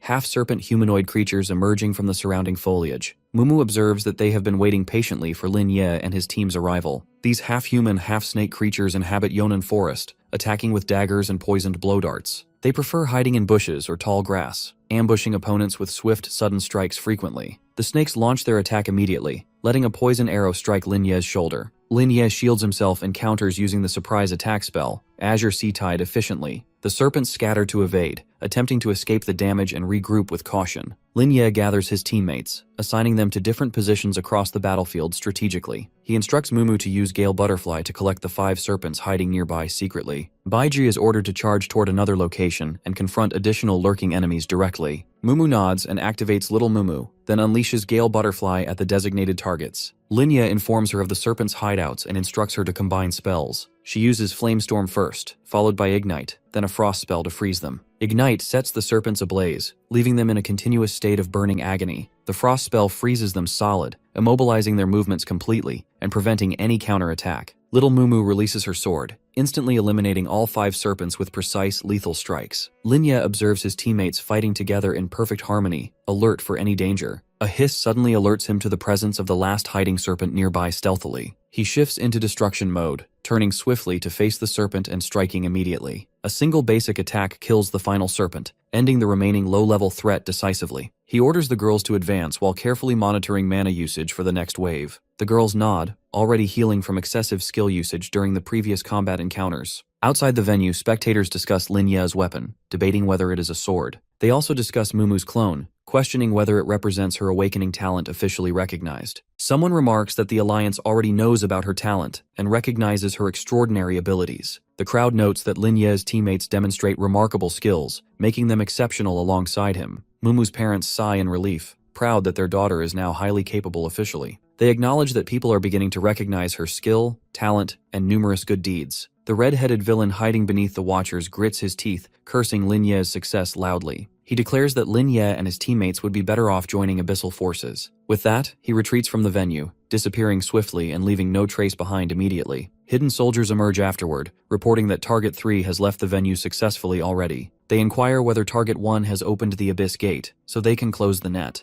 Outside the city, the blue-haired girl orders the assassin to keep the target trapped. She instructs him to close the net as Abyss Demon Suppression Team 2 coordinates. The team begins their operation smoothly, running swiftly toward their target without any hesitation. Both the assassin and the team leader sprint in pursuit of the fleeing target. Meanwhile, the red-haired man allows his soul to dissipate, trading his life cards deliberately. Being the true evil Fallen, his cards begin working as the Abyss energy enters him. The Veil Fallen laughs at the professional's incompetence, cursing them for failing his transformation. From this moment onward, he officially begins the transformation into a terrifying Abyss warrior. The red-haired man yields to the pitch black, letting darkness take over his entire body. Today he plays his cards and prepares to be reborn as a vengeful warrior. Suddenly, a voice calls his name, revealing that the professionals have surrounded him swiftly. The blue-haired girl, leader among many, demands he dispels the fog enveloping his body. She gives him only 10 seconds to remove the Abyss's power from his being. Soldiers close in from behind, restraining him and preparing to prevent further transformations immediately. The red-haired man struggles violently, attempting to shake off the soldiers threatening his life. He begins claiming that a traitor has betrayed him gravely, fueling his furious resistance. The leader starts counting from 10, signaling that the time to surrender is ending. Once the countdown reaches 8, he materializes a diamond-level mage weapon, attacking relentlessly. Universal demon cards fly in all directions, striking soldiers and testing their coordination and defense. The blue-haired girl absorbs the abyssal power through her equipment set bonus automatically. Despite their efforts, the red-haired man refuses to surrender, drawing another card aggressively. A soldier strikes from behind with an arrow of silence, interrupting the card's effect. The soldiers launch flame strikes and transform him into a sheep, suppressing his dangerous skills. The evil Fallen burns in agony as the soldiers maintain constant, unrelenting pressure. He vows to annihilate the entire professional league, keeping his rage and hatred alive. Finally, the abyssal energy releases its full power, threatening catastrophic destruction in response. The leader warns soldiers to be careful as the enemy channels all 10 dark energies. The red-haired man regains health with a final attack, challenging the professionals to engage. A sudden shadow attack strikes him through the heart,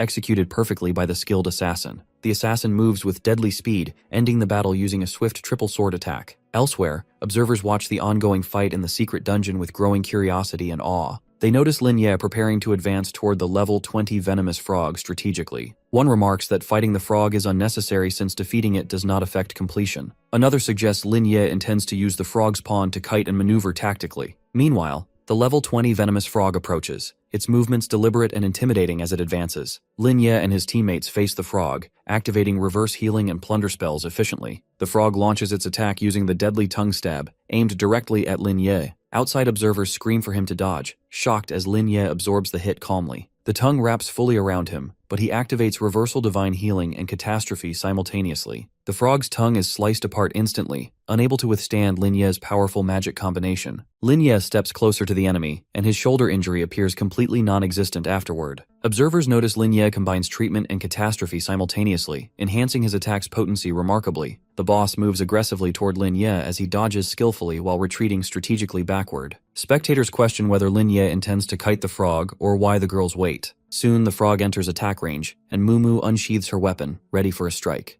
Baiji empowers Mumu's attack, and together their Gale Blade and Fireball execute a combo skill. The combo attack makes the boss monster's HP decrease by a heavy amount, though it is not particularly significant. Baiji notes that this is expected in a disaster-level dungeon, where even defeating low-level boss monsters has become unusually difficult. Mumu wipes her sweat, acknowledging that it is normal, and points out that their combination attack, despite using so many skills at once, consumes very little mana and requires no recovery time. Mumu returns to her position, observing that everything unfolds exactly as Lin Ye instructs, and asks how many seconds have passed since their attack on the boss. Baiji begins counting from 30. Meanwhile, Lin Ye uses his plundering technique on the venomous frog while it is in a low HP state. Almost immediately, the system announces that the venomous frog is defeated and that they have obtained the secret realm buff. Baiji cheers, noting that it takes them less than 40 seconds to defeat the boss monster, which means their record is maintained. Across the city, the evil fallen's health depletes completely until the system declares him dead. The leader informs the upper head that target number 3 is eliminated and instructs the assassin Wu Lu to immediately lead his team to the Abyss Gate, rendezvous with other units, and advance toward the Abyss with the full army. She emphasizes that such an opportunity is rare and must be utilized to its full potential. Wu Lao removes his hood and faces his soldiers,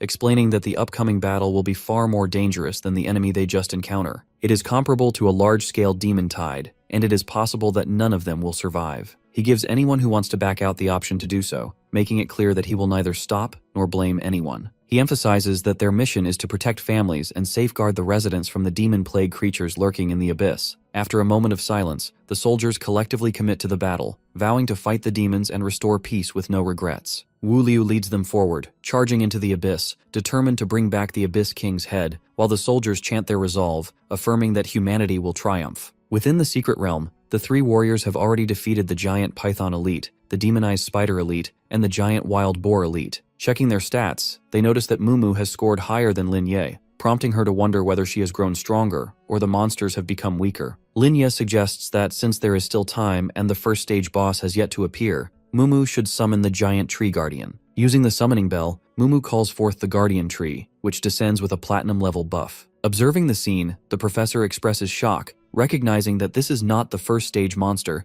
and acknowledges that Lin Ye's potential is limitless, especially given that the creature is summoned by Mumu's avatar. The system then sends an alert that the shadow of Yan'an has detected their presence. Lin Ye informs the others that it is approaching, and soon a humanoid monster of level 20, modified by level 10, appears before them, with a description stating that it attacks and brutally kills anyone who comes near. Lin Ye commands the guardian tree to attack, instructing it to use the knight's charge, follow with Heaven's Strike, and anticipate the ending. The guardian tree executes the attack, striking the knight and sending the shadow of Yan'an into a downed state. Lin Ye then tells the girls to stop conserving their mana and use all their skills to quickly reduce its health. Mumu activates her Ice Seal technique, freezing the knight as its health drops rapidly. Baiju positions herself and strikes with a firestorm. The trio combines their techniques and considers switching to close combat skills since their large ranged attacks have already been used. Before they act, the system informs them that the shadow of Yan'an is defeated. Suddenly, the knight rises in fury and launches a direct attack toward Lin Ye. The man states the intelligence report confirms the Abyss prepared traps on 2 fronts. Yan says they intend to strike 2 prey with 1 arrow simultaneously. Another professor agrees, saying their primary target is eliminating Lin Ye first. He adds they predicted Lin Ye's movements and attempted luring the tiger away. Yan mocks them again, saying the Abyss believed itself extremely clever. He calls them cunning fools who mistake recklessness for bravery. Even after heavy losses, they still charged blindly, exposing their desperation. Lin Ye removes his disguise mask and reveals all reported good news was fabricated. He explains the Abyss spread false information to lower their guard deliberately. The professor decides Lin Ye must be informed of the real situation immediately. He orders Lin Ye to enter the secret realm once recruits fully relax. The gates will be opened prematurely according to their plan. They observe Lin Ye closely as Uncle Huang grows visibly worried. He tells the professor his son may be in serious danger. The professor reassures him, saying this also serves as a crucial test. He explains the Abyss Lord wants to recruit Xiaofeng, not kill him.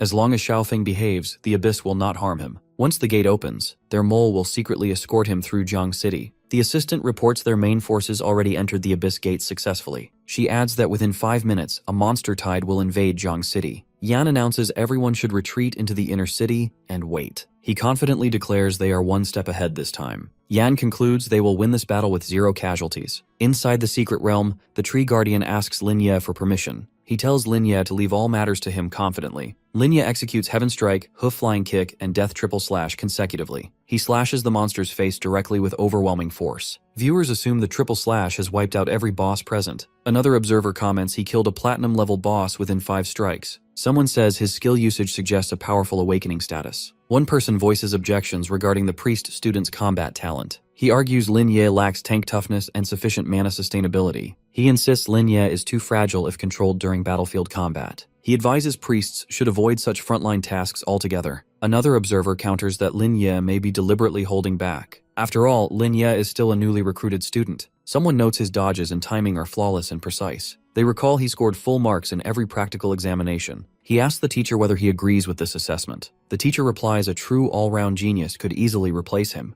Another observer highlights Mumu's uniqueness through her advanced clone techniques. When used correctly, her combos excel against penetrating otherworldly creatures. Someone whispers urgently into the leader's ear. The leader hastily announces the viewing is paused due to imminent danger. Chaos erupts as people scatter and shout in panic. He urges everyone to stay calm, promising safety through composure. The pink-haired girl speculates another demon tide is approaching. He reassures them, stating the Alliance's strength is overwhelming. He orders everyone to retreat, refusing to endanger the students further. Meanwhile, inside the realm, a girl hands Linye a golden barrier scroll. She explains the Alliance prepared it as a new abyss map. Mumu insists on following Linye forward. Linye stops her, instructing her to stay with Baiji. He says he will enter the gate alone with the Tree Guardian. Linye warns the road ahead is extremely dangerous. Linye says the danger in this zone is unknown and untested during exams. He tells the girls their performance is excellent and staying behind is safer. He pauses, realizing he already activated the Tree Guardian earlier. While whispering, the girls discuss bribing him into taking them along.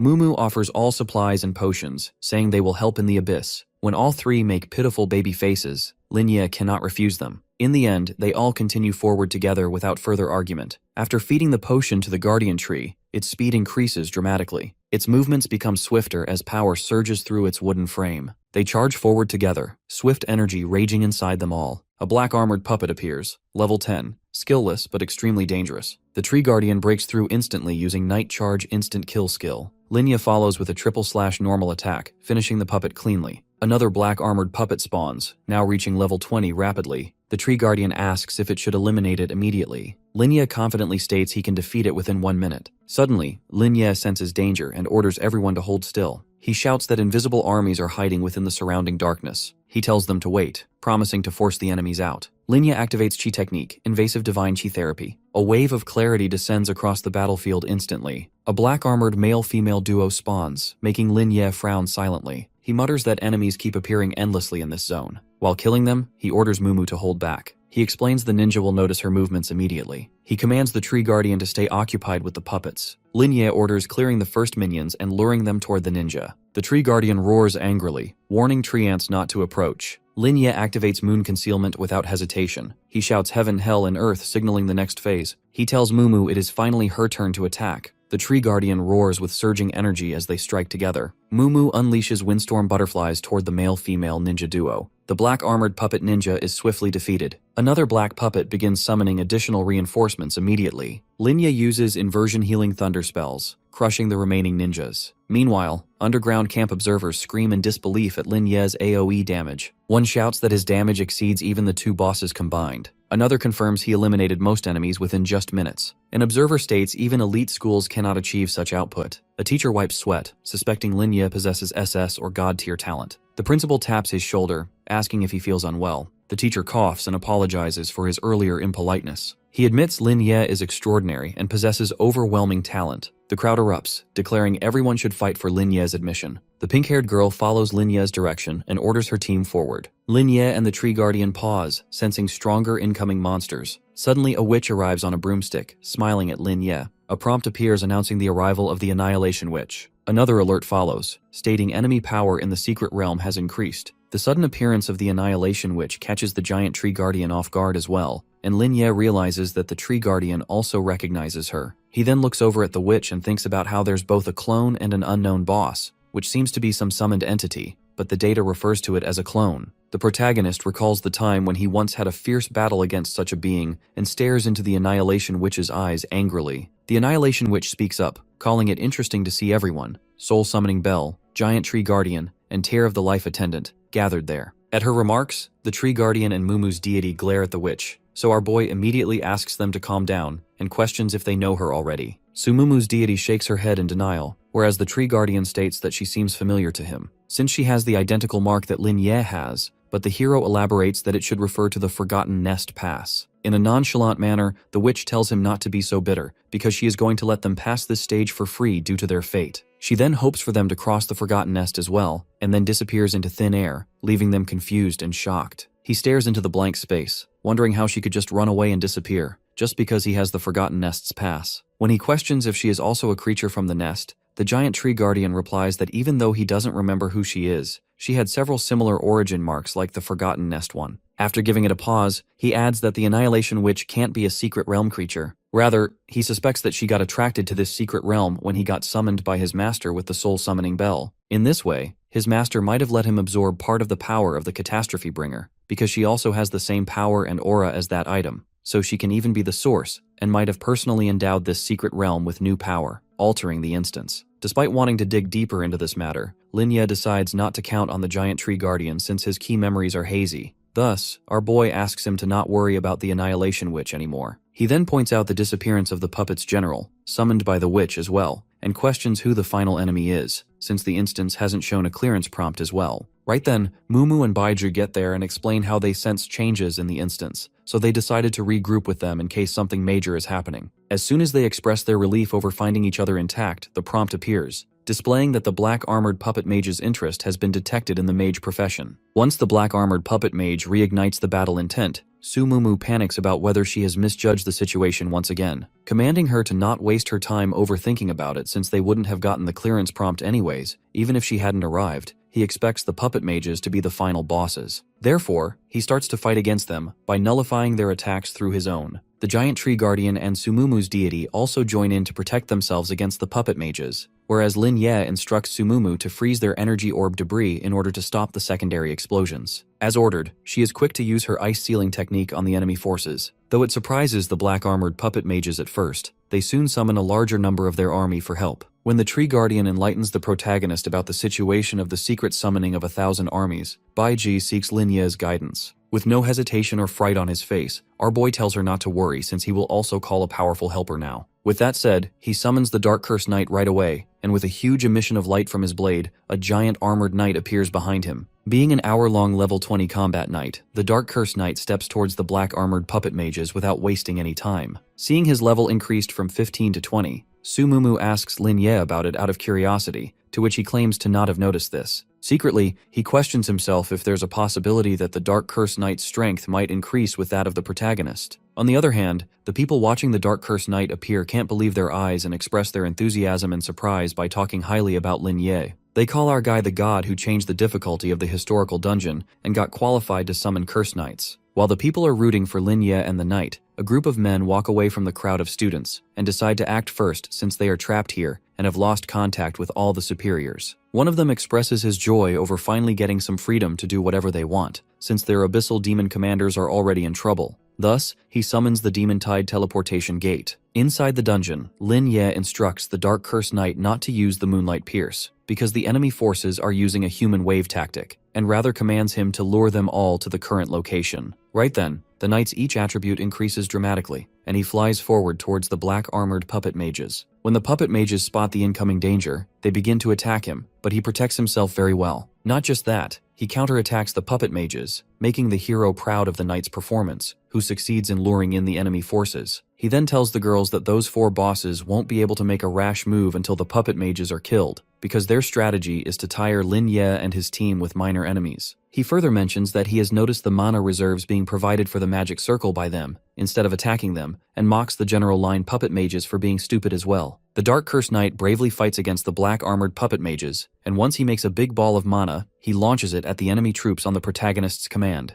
This heavenly strike causes great damage to the puppet mages, and with the poison bubble, flamestorm, and frostbite techniques, the girls also attack the enemy forces altogether. At last, the Dark Curse Knight swings his blade, and with Moonlight Pierce, the entire black-armored puppet mage group is annihilated. The magic circle gets destroyed, and their bosses suffer great backlash. Lin Ye uses the reverse clarity confinement technique on the bosses, commanding his team to not let them recover and resummon any more minor enemies. He tells them to keep breaking the bosses individually. He then pulls off the reverse healing plunder technique with full confidence, which results in the black armored puppet mage general getting slain. Linya then looks around and sees how Sumumu and the giant tree guardian have also slain the respective black armored puppet mage generals they're fighting off. When the tree guardian's opponent doesn't die instantly, he uses the absolute shadow single slash technique and slays her in half. Finally, the secret realm dungeon clears, and their rewards start to get calculated. Under the influence of the special ability, Glaze of the Goddess of Fortune, all clear treasure chests upgrade to Diamond Tier, and 2 big treasure chests appear before them. The 2 Diamond Tier treasure chests appear before the team, and Lin Ye orders them to be opened. On the command, the treasure chests bring out 4 extraordinary rewards: a Diamond Tier priest skill, Blessing of the Stars, a Diamond Tier mage weapon, Book of Divine Thunder, a Diamond Tier equipable item, Eye of the Sun, and a rare tier item. Our boy looks at the priest's skill with glistening eyes and finds it amusing. He then calls Falling Stars a great weapon. The students outside the dungeon watch with keen interest at what has been dropped as the rewards. They are busy pushing through each other in order to look at the screen. Meanwhile, Wang Machao walks to Zhang Cheng's city lord and whispers something in his ear. After listening to him, the city lord inquires about the war situations in the Abyssal Realm, to which Macau declares that they're about to win. He further continues, adding that they've reached the Abyssal Palace and deduces today as the best day to assassinate the Abyssal Lord. Thus, he announces the arriving death of all the Abyssal demons. Zhangcheng's city lord appreciates Machao and his team's efforts and cautions him to be extra careful all the time since it seems to have happened too easily, because the Abyssal demons stop at nothing to do evil. Machao tries to say something about what would happen if they succeed in sweeping out the entire Abyssal force in one go, but Lin Ye and his team exit the secret realm dungeon right then, and the students begin to cheer the protagonist's name out of excitement. Upon setting foot into the shelter, our boy spots Wang Machao there, and he thinks that things must be going smoothly as per the Alliance's plan. Wondering at what stage the Alliance's troops would be at, he feels uneasy about the situation, as if they are overlooking some factor, and dreams about how wonderful it would be if they succeeded in eliminating the Abyssal forces in one fell swoop. Suddenly, the students are heard screaming in a terrific manner, and upon turning around, everyone notices the tide creatures, which have barged into the shelter and are attacking the students. The officials are flabbergasted as they question the appearance of those creatures to themselves, whereas the dying students beg for help.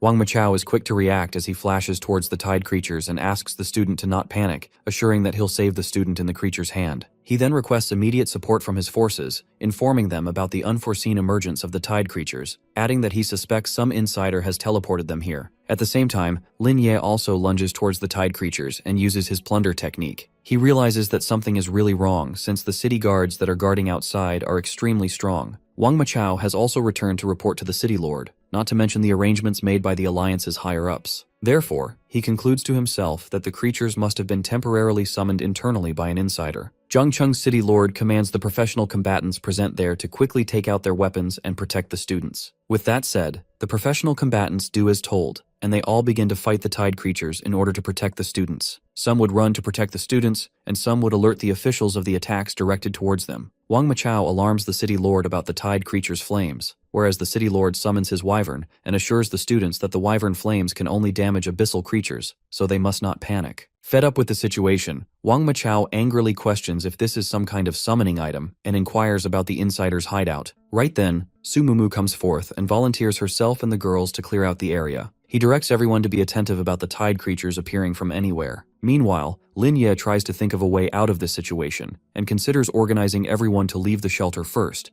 but then he finds himself conflicted by the idea of catching the insider first. The shelter must still be hiding inside, and it is in the inner city, unlike the main venue. Security outside is tight, so escape is impossible. At the same time, he is aware of the fact that the tide will go on if they don't catch the insider first. Suddenly, 2 men enter the shelter and announce that the tide creatures have appeared in the ground in the inner city along with the shelter, and the abyssal creature levels are estimated to be around 30 to 40. This leads to all encirclement teams becoming mobilized, and all professional combatants are called out for emergency combat. Lin Ye, the city lord, and Wang Machao, all 3 of them are busy combating the tide creatures. Out of exhaustion, the city lord inquires of Machao about why the support from the inner city hasn't arrived yet, and where the professional combatants around the shelter are. Right then, a professional combatant enters the shelter injured and informs them that the inner shelter has been surrounded by multiple demon tide teleportation gates. Not only that, but the tide creatures on the streets have also turned out to be exceptionally outrageous, which concludes that the monsters from these gates are not low level, and the guard team is understaffed,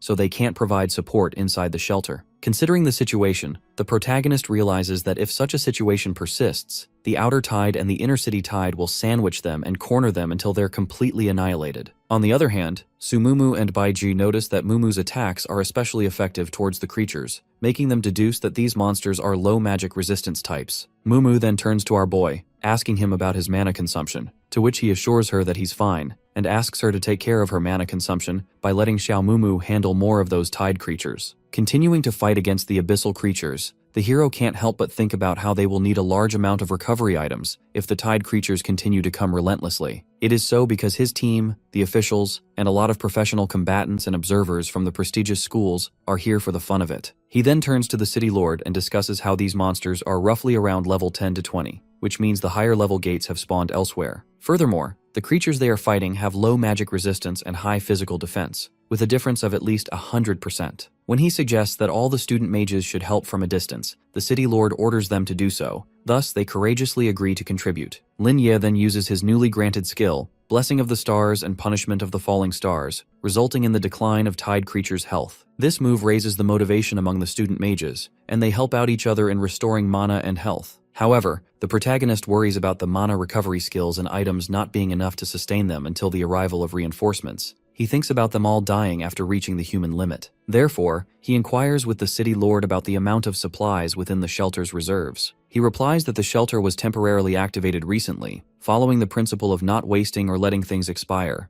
Supplies need to be coordinated with the guard team for delivery. This statement makes him discover the grimness of the situation since most of the main elite professional combatants went to participate in the encirclement of the abyssal forces, leading to a shortage of manpower in both the outer and inner city. Suddenly something clicks in his mind, making him yell out that they have been tricked. When he further exclaims that it's a diversionary tactic to lure the tiger out of the mountains, he feels someone's hand approach him from behind, telling him to calm down. Out of anger, our boy slaps the hand off himself, telling the person not to bother him at this crucial moment. However, to his surprise, it is Shangguanyan whose presence there completely catches him off guard. Upon being asked, Shangguanyan explains that the complete plan doesn't include him luring the White Clown, but it was a stand-in found by the Alliance. He then reveals to have been watching over Lin Ye's powerful performance. Thus, he proposes to work together with him by breaking through and fighting their way through the tide monsters to find the source. After considering it, our boy asks about the time it will take and the possible delays that could lead to casualties. In order to clear out our boy's confusions, Shangguanyan shows him his talent by connecting their souls. Now, all the damage that had been done to Lin Ye will get divided between both, and all of the hero's skill damage is increased by 100%. When the hero gives Shangguanyan creeped out looks, he explains that it's his awakened talent, Soul Link, through which he can transfer his soul to another person.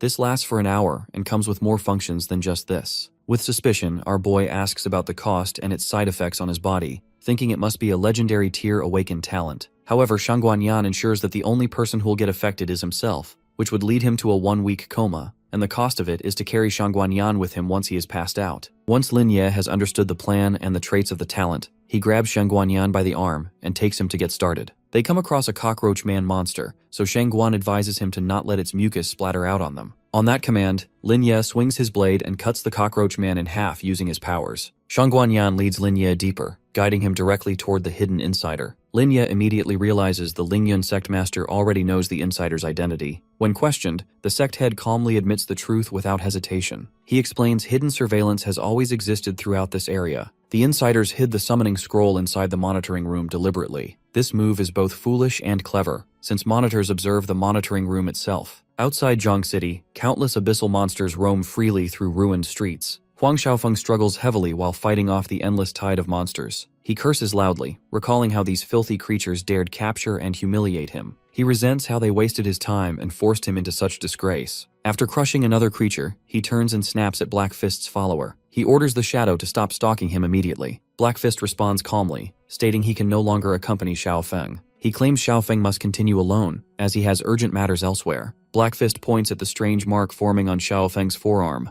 He explains tide creatures will no longer attack him because of it. However, professional combatants will mistake him for a corrupted one. Black Fist advises surrendering immediately or hiding until the demonic tide ends. Afterward, Xiaofeng should explain the abyssal mark clearly to authorities. Finding the advice ridiculous, Xiaofeng insults Black Fist and demands a better plan. Black Fist refuses, claiming he has more important matters to handle. At that moment, Fox and Smoke Demon arrive, relieved to finally track Black Fist. They confront him angrily, accusing him of betraying the Abyss. Blackfist admits he was always an undercover agent named Smoker. He urges them to turn back now while there is still time. Smoke Demon erupts in fury and swings his arm to kill. Blackfist argues his intentions were right, but relying on the Abyss is wrong. Smoke Demon responds by smashing a powerful punch into Blackfist's face. Meanwhile, Fox approaches Huang Xiaofeng and greets him mockingly. Already irritated, Xiaofeng insults her by calling her a rat. Enraged, Fox slams him into a nearby wall with overwhelming force. She mocks his weakness when he fails to break free. Xiaofeng seizes a chance and swings his elbow toward her head. Fox instantly catches his arm and smashes it against the wall. Xiaofeng's face and arm are pinned as Fox grips his neck tightly. She insults him viciously, calling him a useless, corrupted being. Xiaofeng retaliates verbally, brutally attacking her appearance and pride. His words deeply wound Fox's ego, stripping away her restraint completely. She summons ropes of power, strangling his body and neck mercilessly. Xiaofeng realizes she truly intends to kill him this time. Smoke Demon transmits a mental message, reminding her of their mission. Fox explains Xiaofeng's corruption talent surpasses even Lord Mei Gao's. She states he is a 1 in 10,000 king-level corruption talent. Their plan is to capture him alive and brainwash him into a weapon. She mocks Smoke Demon while calling him over to help restrain Xiaofeng.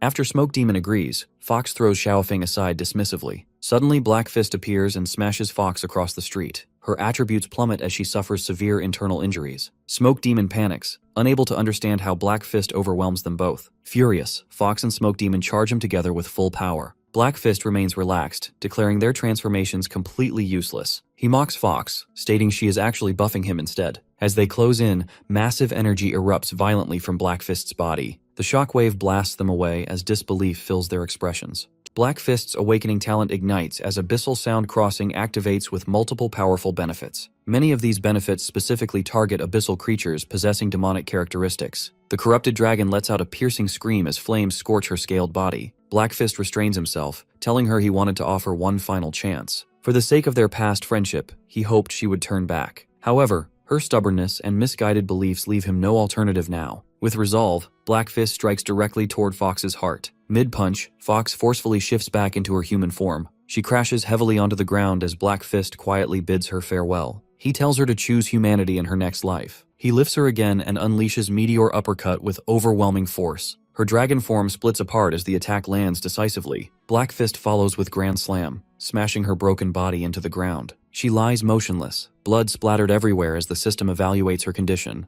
The system confirms her death and congratulates Blackfist for eliminating the corrupted one. Blackfist stares silently at his fallen friend, emotions restrained tightly. A sudden loud noise breaks the moment as he notices Smoker fleeing. He apologizes to Fox internally, believing survival always leaves hope behind. Without hesitation, he dashes forward, chasing after Smoker relentlessly. He warns Smoker that there is no escape left for him. Smoker transforms into his beast form, accusing Blackfist of excessive cruelty. He charges forward with a desperate punch aimed straight at Blackfist. Blackfist remains unmoved, countering with Vajra Palm as a patriarch technique. He immediately follows with Force Displacement and Light Arhat Fist. The combined force sends Smoker flying violently across the battlefield. Blackfist finishes with Uppercut as the system announces Smoker's death. Blackfist turns toward Xiaofeng, who lies unconscious, unaware of the battle. He concludes that Xiaofeng's mental condition is deeply unstable. He lifts Xiaofeng, deciding to place him somewhere safe temporarily. Suddenly, his superior orders him to stop immediately. The boss asks Blackfist about his current location. Blackfist reports being outside Jiang City's north gate. He adds that he plans to escort Xiaofeng back into the city. He explains Xiaofeng was incapacitated by pursuing corrupted enemies earlier. Without hesitation, he reports that Fox and Smoker have been eliminated. The boss informs Blackfist that the plan has now changed entirely. He orders him to bring Xiaofeng directly to him instead. Blackfist reacts in confusion, questioning whether Xiaofeng is joining them. He argues Xiaofeng lacks training and would die as an undercover agent.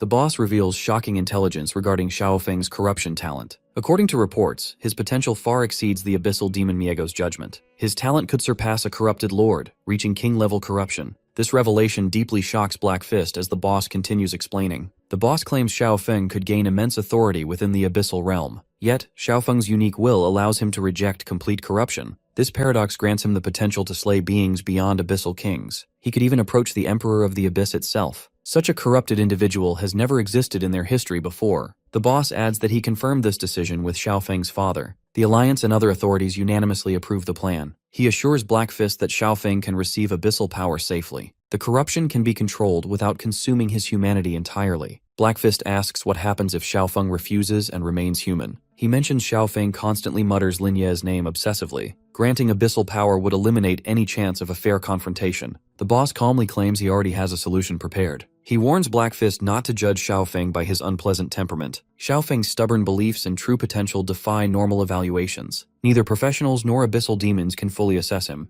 The boss explains Xiaofeng's flaws stem from childhood trauma. This truth is a closely guarded secret known only to his father. He believes Lin Ye also made decisions after understanding Xiaofeng's nature. Although Lin Ye can easily kill abyssal demons, Xiaofeng is extreme. He will likely turn Lin Ye into an obsession and internal demon. Xiaofeng aims to crush Lin Ye and prove his bloodline supremacy. These two geniuses are fundamentally incompatible as teammates. However, they can still cooperate separately to maximize overall effectiveness. The boss tells Blackfist he will explain the remaining plan later. Blackfist acknowledges the orders and promises to bring Xiaofeng back. He mentions hearing something serious occurred recently in Jiang City. The boss sighs, confirming that an incident indeed happened. Fortunately, Lin Ye intervened, and the situation completely reversed. Lin Ye shifts from his destruction form back into his normal combat state. He remarks that it is strange how these creatures lack intelligence yet fear him. He points out that despite the massive portal, no monsters are emerging anymore. Lin Ye asks Yan whether this is due to the Abyssal Lord's death. He suggests the Alliance combatants may have eliminated the controlling abyssal demons. Yan nods, agreeing that such a scenario is entirely possible. He explains that tide creatures follow abyssal demons empowered by abyssal energy. They can also communicate telepathically with beings inside the abyssal realm. Yan adds that earlier fearlessness resulted from commanders forcing them forward.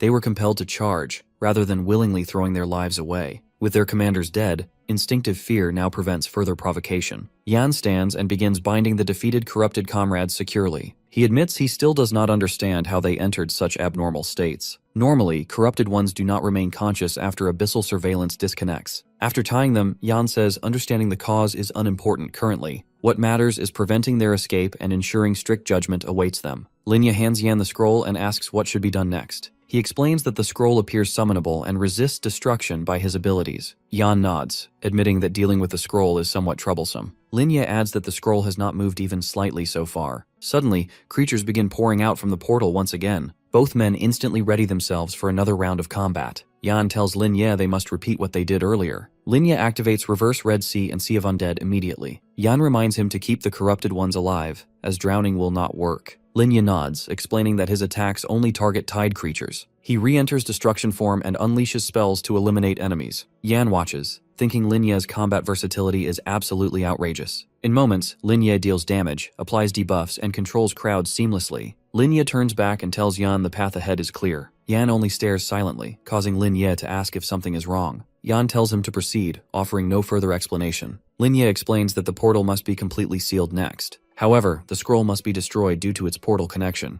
Unable to destroy it directly, Lin Ye activates his annihilation form. He throws the scroll forward and strikes it with moon concealment. Heavy impacts shake the area, making onlookers think an earthquake has begun. The city lord orders everyone to remain calm, assuring reinforced shelter stability. He then wonders whether something serious is happening on Lin Ye's side. A sudden screech shocks both men, freezing them momentarily. Yan asks whether portals can mimic human voices, as this is unfamiliar. A voice pleads with Lin Ye to stop stabbing the scroll. Lin Ye calmly inserts the earplugs Mumu gave him earlier. This action confuses Yan even further. Soon the scroll opens on its own, reacting violently. Yan confirms that the item has activated independently. The scroll shouts that it will close the portal if released. Lin Ye stops attacking as the scroll rises into the air. It suddenly tears itself apart, scattering fragments downward. Lin Ye asks whether everything is finally over now. Yan picks up the torn pages and confirms the danger has passed. No new tide creatures will appear, and the situation has reversed completely. Across the city, Alliance soldiers notice portals closing one after another. They shout encouragement, preparing to eliminate remaining creatures easily. Soon, energy shifts as white jellyfish-like lights flood the sky. They drift gracefully, each one blessed by an unknown power. The path of the sea moon activates, transporting Lin Ye forward.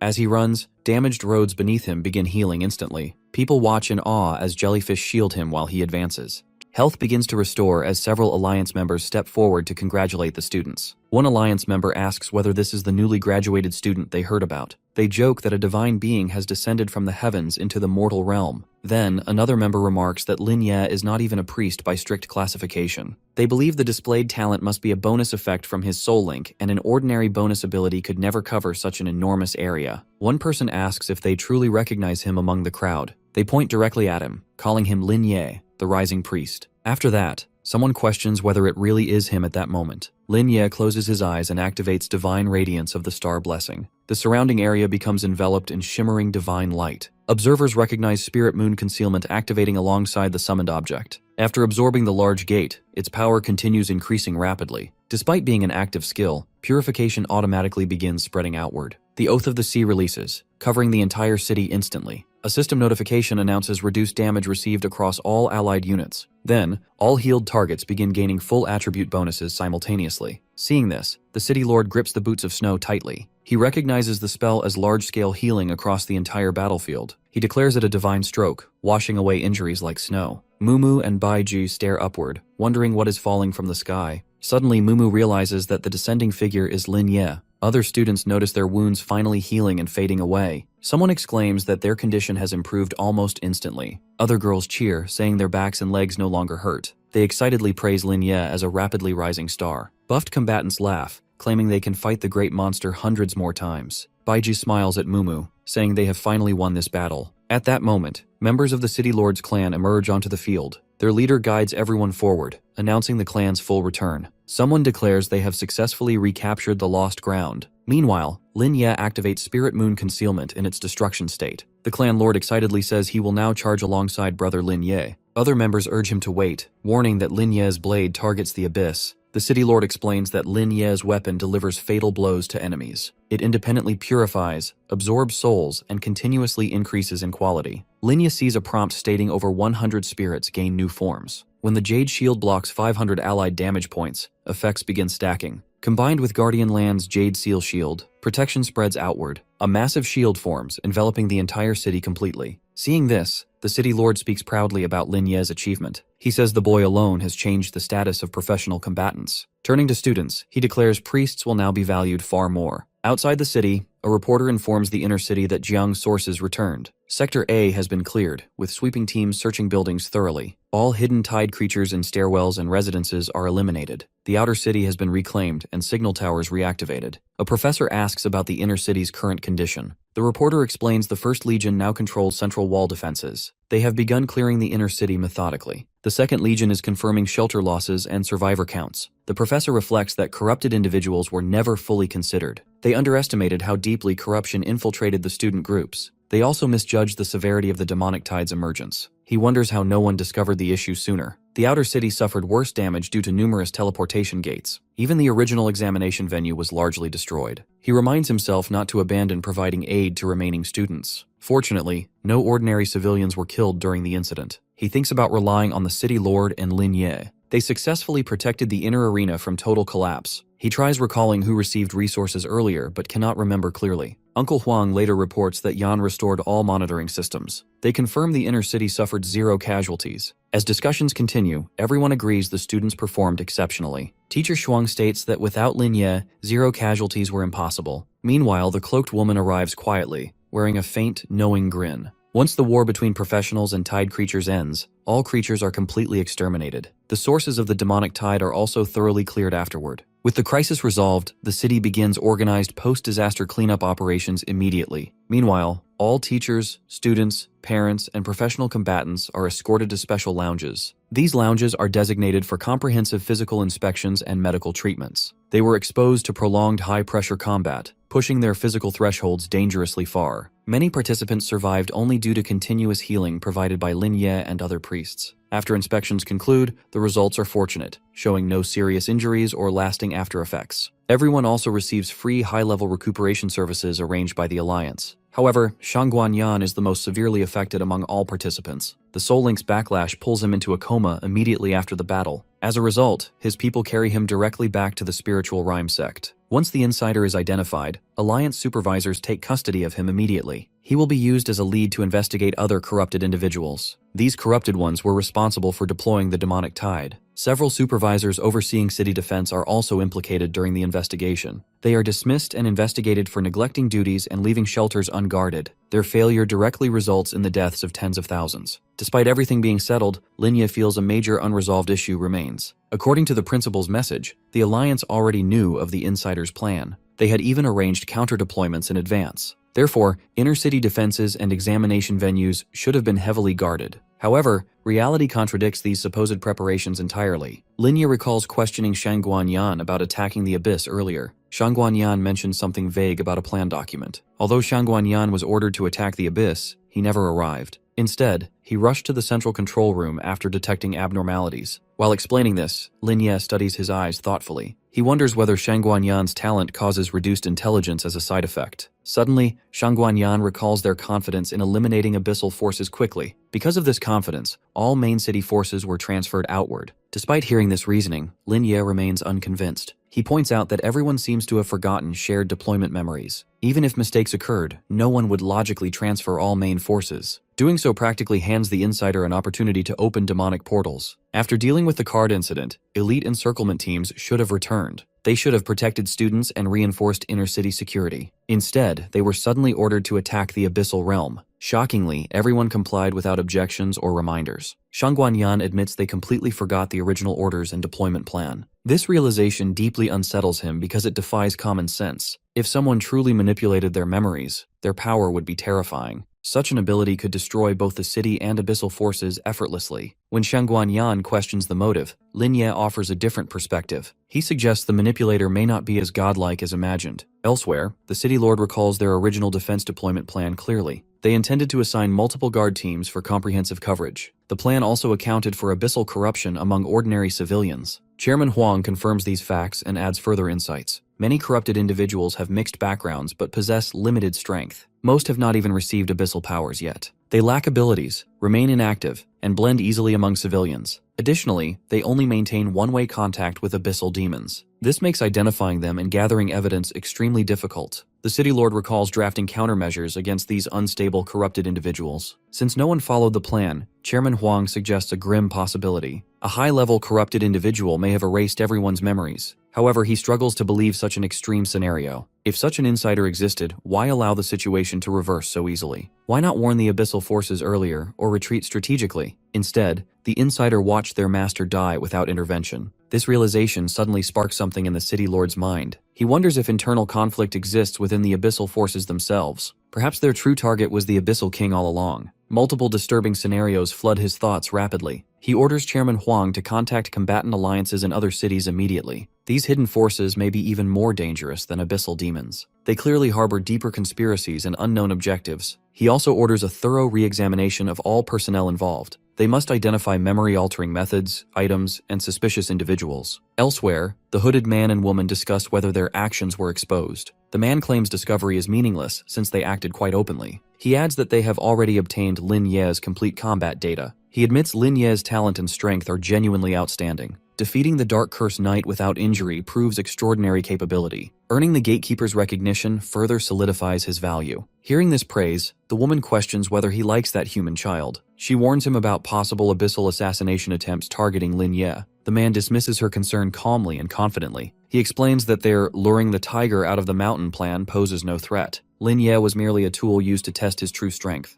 The man and the woman speak admirably about Lin Ye while observing the ongoing situation. Suddenly, their winged eye flashes with red light, signaling the protagonist's team has arrived. This signal allows the two of them to access and watch the complete dungeon footage. They begin reviewing the footage together, focusing closely on the hero's combat performance. After observing Lin Ye carefully, the woman admits he possesses truly extraordinary and unique strength. The man teases her, reminding her how she urged evacuation earlier despite praising Lin Ye. Before she can respond, something unexpected appears on the footage, shocking them both instantly. Their eyes widen in disbelief as a question escapes their mouths simultaneously. They struggle to comprehend what they are witnessing on the recorded dungeon scene. The cause of their astonishment is the appearance of Biotears and the giant tree guardian. They exclaim that these are not simple summons created using ordinary summoning items. Astonishment quickly turns into confusion when the woman notices the Annihilation Witch as well. She recognizes the witch as the creator of the fluorescent descenders seen earlier. Gradually, the duo realizes they have been mistaken all along in their assumptions. They spot Sumumu and finally understand she is controlling both powerful summoned entities. The man clenches his fist in anger, crushing the winged eye instantly. He declares that the prophecy guided by the third umbilical cord referred to Sumumu. It was not Lin Ye,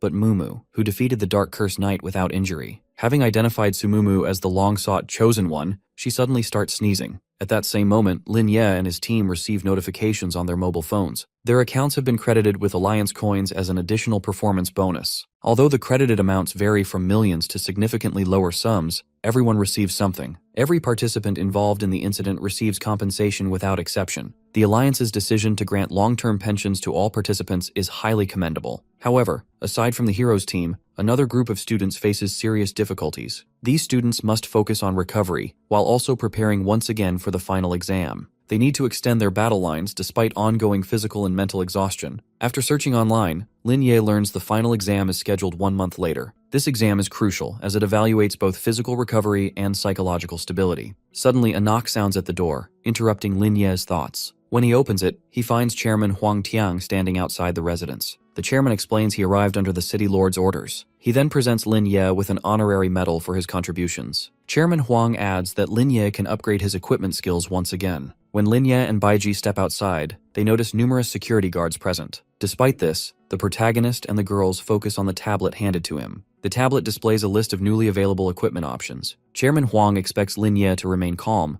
assuming the equipment holds no surprises. However, Lin Ye explains he actually wants to replace his boots and belt. He states that increasing his recovery effect has become redundant at this stage. Additionally, the magic resistance only blocks standard attacks from magic-based professions. Since priests already possess higher magic resistance growth, the belt feels inefficient. He believes the belt of invigoration contains outdated or overlapping attributes. Lin Ye admits he originally chose the belt merely to satisfy final exam requirements. Now, however, he wishes to replace the swift boots to enhance his potential strength. He emphasizes that there is no such thing as excessive speed in combat. He explains that both the Black Curse Knight and Giant Tree Guardian rely on speed. Their dominance comes from extremely high attack speed, overwhelming opponents continuously. Without such speed, even dungeon bosses would struggle to maintain invincibility. Lin Ye continues explaining that their combat power would drop by 50% otherwise. After speaking extensively, Lin Ye finally stops and announces his final decision. He selects the Flame Boots along with a Healing Wave skill book. Su Mumu immediately questions his choice, calling Healing Wave an average platinum tier skill. To explain himself, Lin Ye taps the screen and displays the skill's attributes. The skill heals 500 health while dealing 800 damage to an enemy. He explains that after activating his talent, the skill's damage increases significantly. It surpasses healing spells and Holy Light in single target damage output. The only condition is the presence of at least 2 enemy targets. With everything settled, Chairman Huang mentions needing to find Shangguan Yan next. He remarks that Shangguan Yan will certainly extort resources for the spiritual rhyme sect. Before leaving, Lin Ye asks whether Huang Xiaofeng truly has no issues. Chairman Huang replies that his son has his own talent and mission.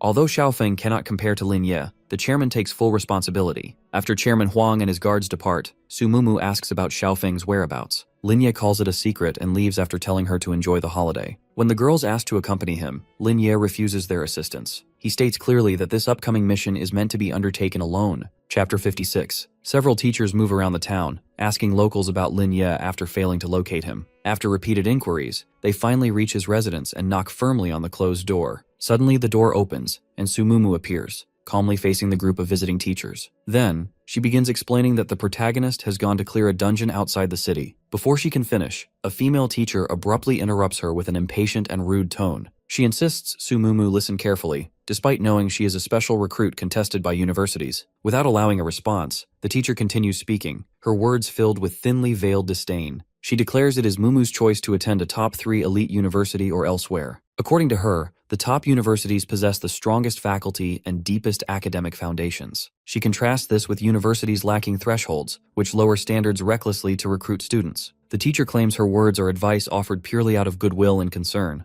Then she deliberately reveals Lin Ye's decision to apply to Apocalypse University, ranked 10th. She emphasizes that Apocalypse University is the only one willing to admit Baiji. The implication is clear, meant to shake Su Mumu's confidence and sense of direction. Previously, this same teacher personally approached Lin Ye to discuss the recruitment matter. Lin Ye responded directly, stating he would attend no university without his entire team. He emphasized this was his only condition and refused to compromise further. The teacher reacted angrily, snapping that no university would accept such an underperforming student. She mocked him as someone relying on connections, regardless of his #1 ranking. Contrary to her expectations, Apocalypse University accepted all of Lin Ye's conditions. This outcome deeply shocked the female teacher and left her visibly unsettled. Lin Ye further stated that university rankings held no importance in his personal decisions. He explained he sought only a university genuinely suitable for his growth and future. Standing at the doorway, the teacher coldly informs Sumumu of the final deadline. She states that today is the last day for special recruitment opportunities. After today, elite universities will permanently close their doors to Sumumu. She urges Mumu to think carefully and make a wise, irreversible choice. Sumumu calmly agrees to consider it and closes the door behind her. Left alone, she reflects on how offensive Lin Ye sounded, despite being justified. She takes out her phone and notices he still has not replied.